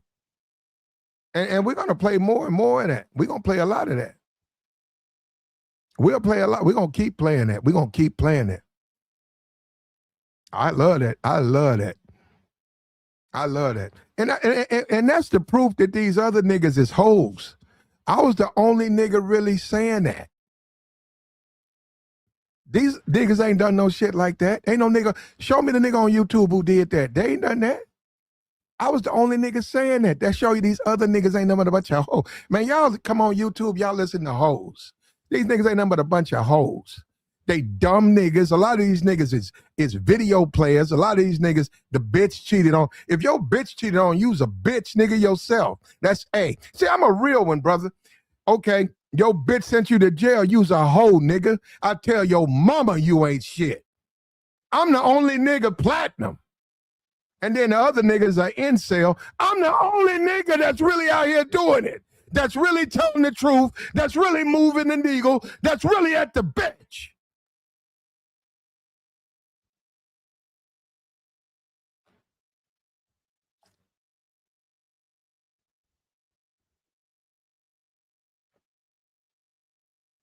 Like the stream, man. We're going to do a relationship podcast. We'll play it then. It don't fit in this one. I'm the only nigga, man, that really be telling the truth, man. We got the join link posted, man. And we on under fire over here. They don't want platinum. Them niggas been talking about me for years. Y'all niggas so hoe, bro. And it's the thing. Y'all the one who need this shit. I don't need this shit. That's the thing that's messed up. They nigga be thinking, what I need this for? I like doing it because it's fun. You niggas, y'all whole life pattern behind social media, you dumb niggas. I see you niggas. Yeah, I bought my car. I bought a car because of my social media. I'm traveling, yeah, because of your social media money. Because you don't have no fucking real skills. Bro, these niggas. And then they stupid. I'm not, oh, look, bro. Look, I'm good. I'm Gucci, bro. I'm Gucci. I'm the only nigga that's really, really popping that shit on YouTube. I'm the only nigga. And Anton, I'm not done with you. I'm giving you a break, bro. I don't think Corey went in. I ain't done with you, bro. But it's so much on you, bro. It's a mountain of shit. I'm giving you a break, bro. I don't even need to talk about you. You over there whining about, I don't need to talk, bro. You really think I don't need you, bro. I don't need to talk about you, bro. I appreciate the money though. Thank you. Thank you, nigga. I need an electrical bike. I'm gonna buy me an electrical bike off your dumb ass. Yeah, big thick head monkey nigga who gotta dress up like a Christmas tree to get bitches. I ain't done with you, boy.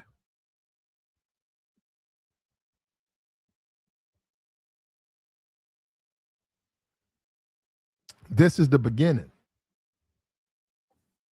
I'm gonna make some more money off of you. Like, share, support, man. We got the join link posted, man. What we doing over here?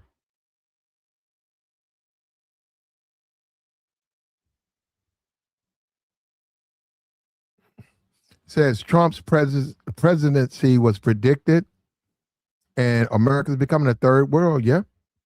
We're going to be a third world country, right? Yep, we are.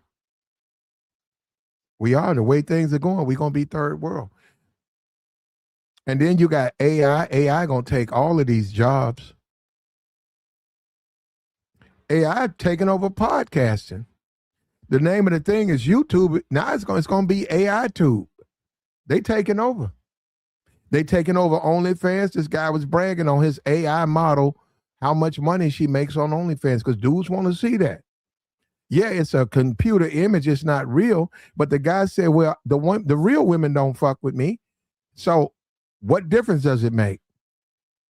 They taking over OnlyFans. They taking over all these jobs. We going back further and further back, man.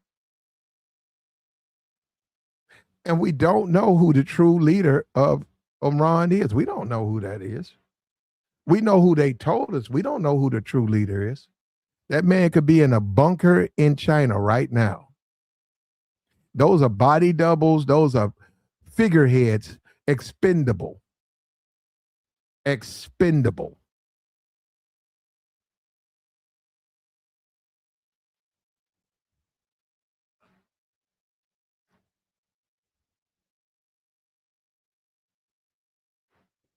Shout out to you, Hyper Wolf. Yeah, I mean, we'll deal with him.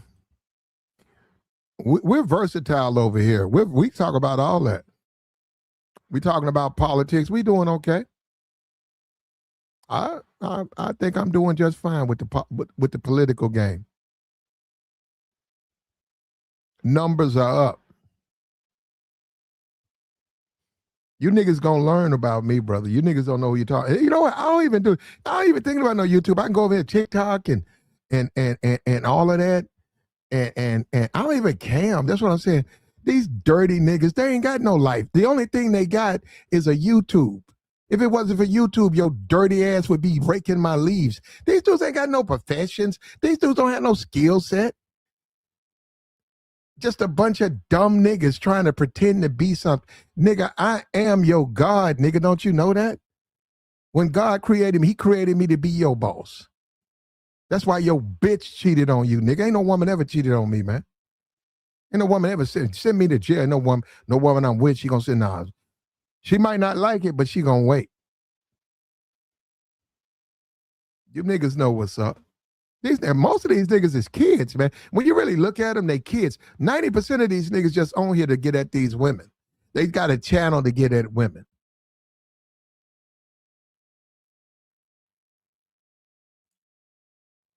That's most of these dumb niggas.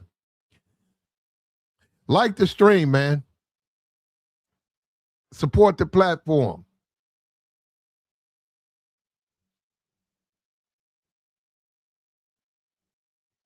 Was it a body double? Was the true leader of Iran taken down? Was it a body double? Was it a disguise? Is the leader still alive? We see missiles still being shot at Israel. We see a steady streams of missiles taking out all the U.S. interests. We still see fight in Iran. They was told if you knock down the leader, cut the head off the snake, this will be 3-4 day fight. Yet missiles are still coming out. The Iranian citizens are still fighting. Did we really get rid of the leader? Did we? Did we really get rid of the leader? Show me. Is the true leader not somewhere? I know it could be anywhere. It could be China. It could be anywhere. Somewhere underground in a fortified bunker, still running that country and controlling that war. I mean, like, we got to look at that. I think it is. I think the true leader is still doing it. I do. I think the true leader is still there. Like the stream, man. We got the join link culture. We'll take your thoughts. They've been trying to shut me up, man. I ain't gonna they can't shut me up, man.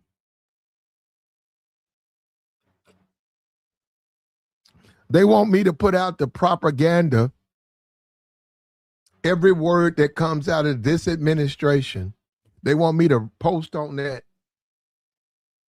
No confirmation, whatever they say. I saw a dumb nigga talking about the Iranian leader has been deceased. Prove it. Well, we know by reports. That ain't no proof. Benjamin, that ain't no proof. Prove it. Show me that he's been eliminated. Show me he ain't a body double. Show me. How you know he was leading Iran? You don't know. Trump spiked the football over it. You gonna trust Trump? You don't know. That man probably still living, man. That man probably in the bunker right now. That man probably still doing what he been doing. That man ain't giving a fuck about y'all. That man is still around. And a lot of you brainwashed dumb niggas, y'all don't want to hear that. You want to go out here and fight for Jordans and play into the system and do as you told. You want to come out here and follow white zaddy. That's what Trump is to a lot of these dumb niggas. Look at these niggas, man. Look at these sweet, never joined the service, undercover gay niggas talking about they MAGA hats and they Trump. Nigga, I know what you are, nigga. I know you on that. I know what you are. You ain't fooling me, nigga, with the MAGA hat. You got your MAGA hat on your head, but you use them. You know what you are. I can't even say that because I'm on YouTube. You know what I know what you are, nigga. Fake ass nigga.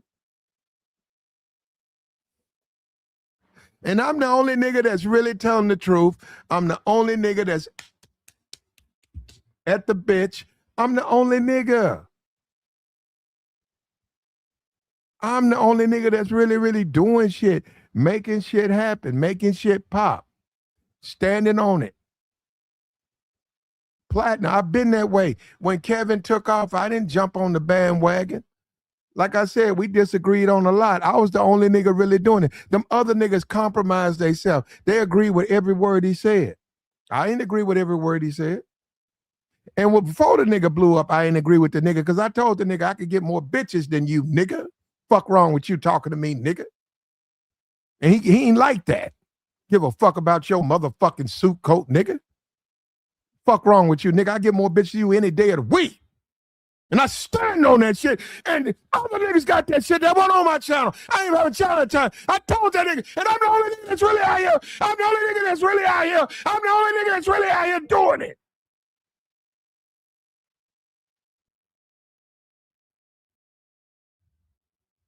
Platinum.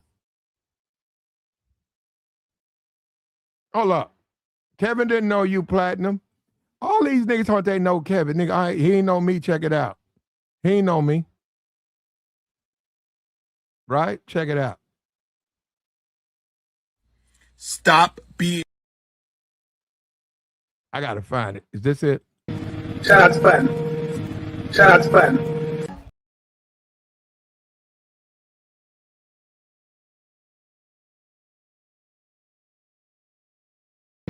Shout out to Platinum. Shout out to Platinum.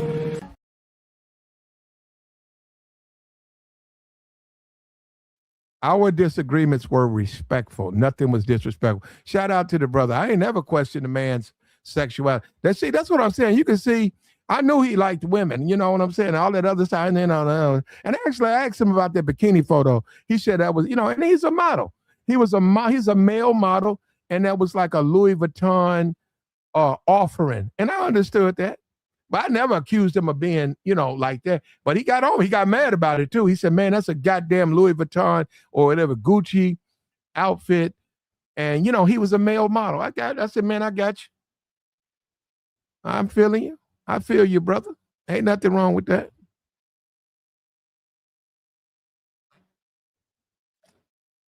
And once again, this was before he blew up. And look, shout out to Kevin Samuels. Look, rest in peace to that brother. Let me say something. Even when he was making the millions of dollars and I was making my $2, I told him, I hit him on his super chat.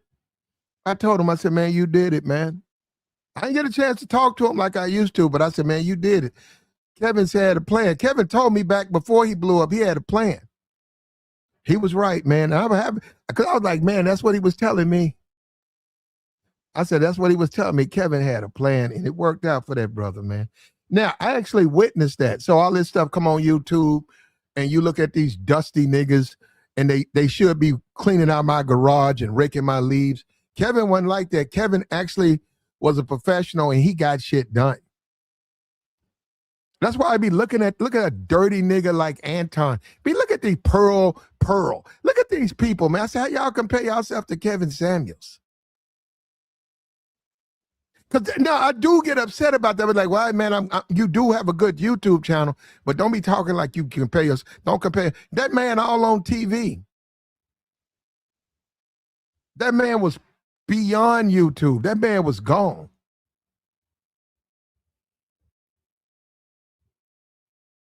The Myron Gaines. That nigga ain't even got no bitch. How y'all listen? Myron Gaines, bro, he can't pay a bitch. That man can't even pay a bitch to fuck with him. Oh, jack off ass video game ass nigga. Y'all niggas something else, bro. Y'all niggas listen to niggas like that, grown niggas in their 30 who play video games and violate their honor as a man. And they telling y'all niggas, they out here on all these OnlyFans chicks that be running around his platform. Yeah, y'all something else, bro. Fresh look like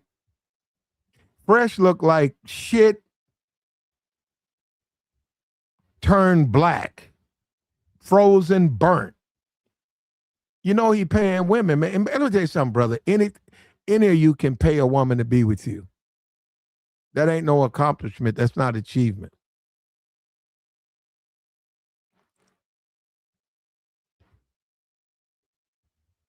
Get a woman to fuck with you on some real shit. Get a woman to pull up with a box of chicken. You right, not expensive. Say, hey, yo, you coming down? Yeah, I'll be over there in about an hour. Say, hey, why don't you bring me a 4-piece Popeyes, couple of jalapenos, and a large Coke. You good? Okay, baby, hold up. You want, okay, 4-piece, couple of jalapenos. What you want, spicy or mild? Bring me spicy. Okay, baby. I'm on my way. Why don't you get a woman to do that? That's real nigga shit. That's how women when they want to see that man, they got no problem with doing that. But when a woman tells you, man, you got me out of your motherfucking mind, you crazy, huh? Fuck you wrong. I'm not waiting on no Popeye's chicken for you. You better go get your own motherfucking chicken. And when I come over there tonight, you better have my motherfucking money, nigga. Fuck wrong with you? See, that's the lives of you simps. That's how you simps leave. That's the life of a simp. Women talk down to them. Women tell you they ain't doing shit for you, and you still gonna give them some bread. I'm the only nigga that's been advocating for the other way. Shout out to you, Misha. Misha used to be my friend 4 years ago. She turned her back on me. You know, Misha, I'm finna block you. You know what? I about had it with you. Let me go ahead. I'm going to go ahead and block Misha. Misha, we used to be cool. You'll be surprised, man. Misha used to be my friend years ago. She want to run on other niggas' panels. She be on there getting drunk. I seen her. She be cammed up. She got a bottle. She have a bottle in her hand. She be on there twerking a little bit. She don't fuck with me, though. You niggas wrong, though. You're going to find out, bro. Y'all wrong to do that to me. You wrong. I got to block. No, fuck that. Misha, I got to block you. Fuck that. I'm finna block you, Misha. Put you in the dungeon. Put you in them handcuffs, Misha. Hey, Misha. I'm finna get my Anton on. Hey, Misha, put you in them handcuffs. Uh-oh, Misha. Got you in the dungeon.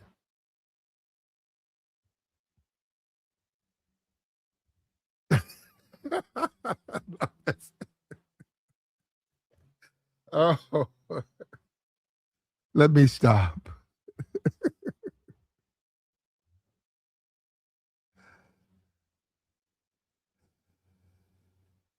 Like the stream, man. Support the platform, man. Let's keep it going. Let's do 12 hours today, man.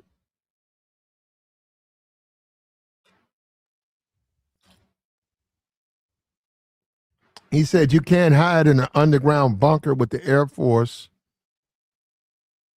It detonates. How do I know I was there when I was first tested? Yeah, but they got to know where to go, brother. You said that you can't hide. Yes, you can. You don't know where he is. You got to know where he is. That man could be in China. He could be in a reinforced bunker in China right now. You ain't going to violate China airspace with your missile. That's an act of war. You ain't going to violate the airspace. So now you don't know what you're talking about, man. Nah, don't even come up with that. He said they're going to snitch him out. I doubt it. Why? They don't want nothing from the U.S., man. Them people have been laying up with goats, eating bats. They've been living off the land for whatever, man. They ain't looking for nothing better. They don't eat McDonald's over there. They don't eat the McDonald's.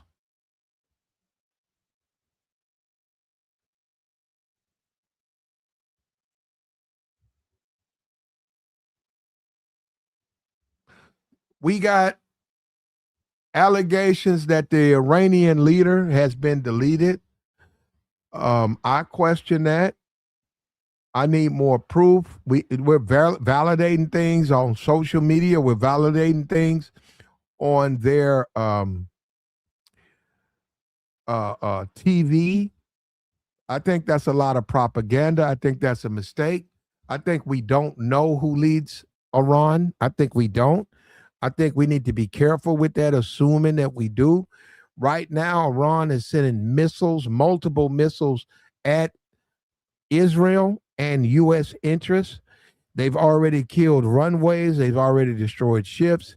There's even some missiles who went in some facilities that was full of Americans. What are we going to do, man? Are we going to stand back or are we going to stand up? What are we going to do?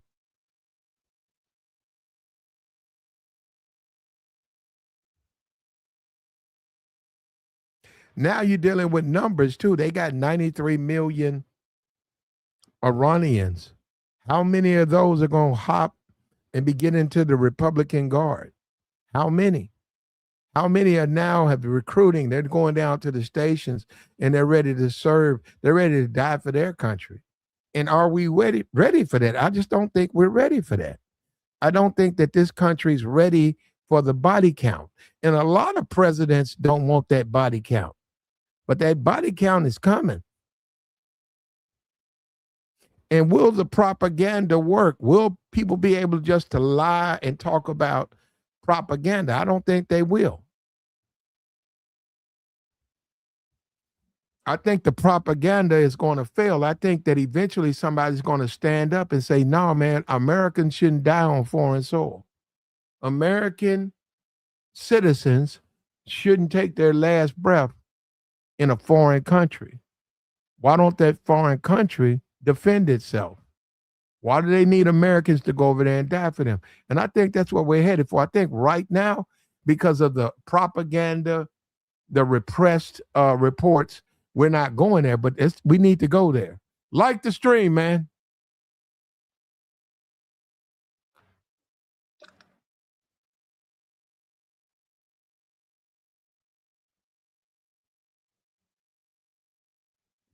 He said, what was the Taliban leader? His own people, he got caught up. I don't know. When you talk about Bush's war, I don't know.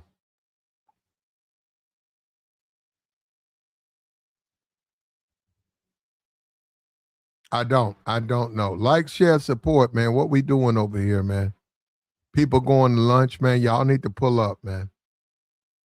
That white supremacist, that racist, that claim, was a bigot. He was in the chat box talking about he black. Man, we know you ain't black. These white folks, what is up with racism? Why is racism so important to the, I don't get it. That dude came in here with a fake profile. Now he claiming that he black. What is up with these white people, man, and black people and reparations and racism? What is up with them? Because I don't get it. Why are they so against that? Because they say, well, black people going to benefit. Yeah, I get it. And you want to benefit. Were you ever a slave? If you white and you don't like reparations, were you ever a slave? Come up here and let me know. Because if you ain't never been a slave, how you going to make a statement on reparations? If you white, if you anti-black, you hate black people, you don't want black people to come up, you against reparations, justified. They pay everybody else. How come they can't pay us?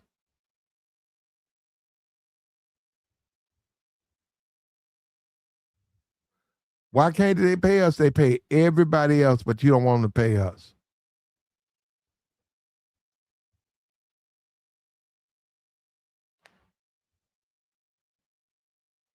Like the stream, man.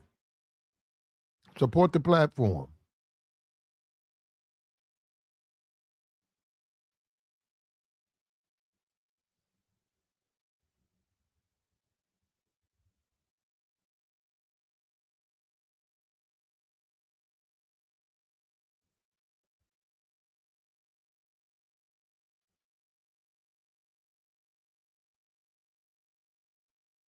We got the join link posted, man. We'll take your thoughts, but that's what we're going to do, though. We're going to go ahead and shut this thing down, man. We appreciate the pull up, man. We out.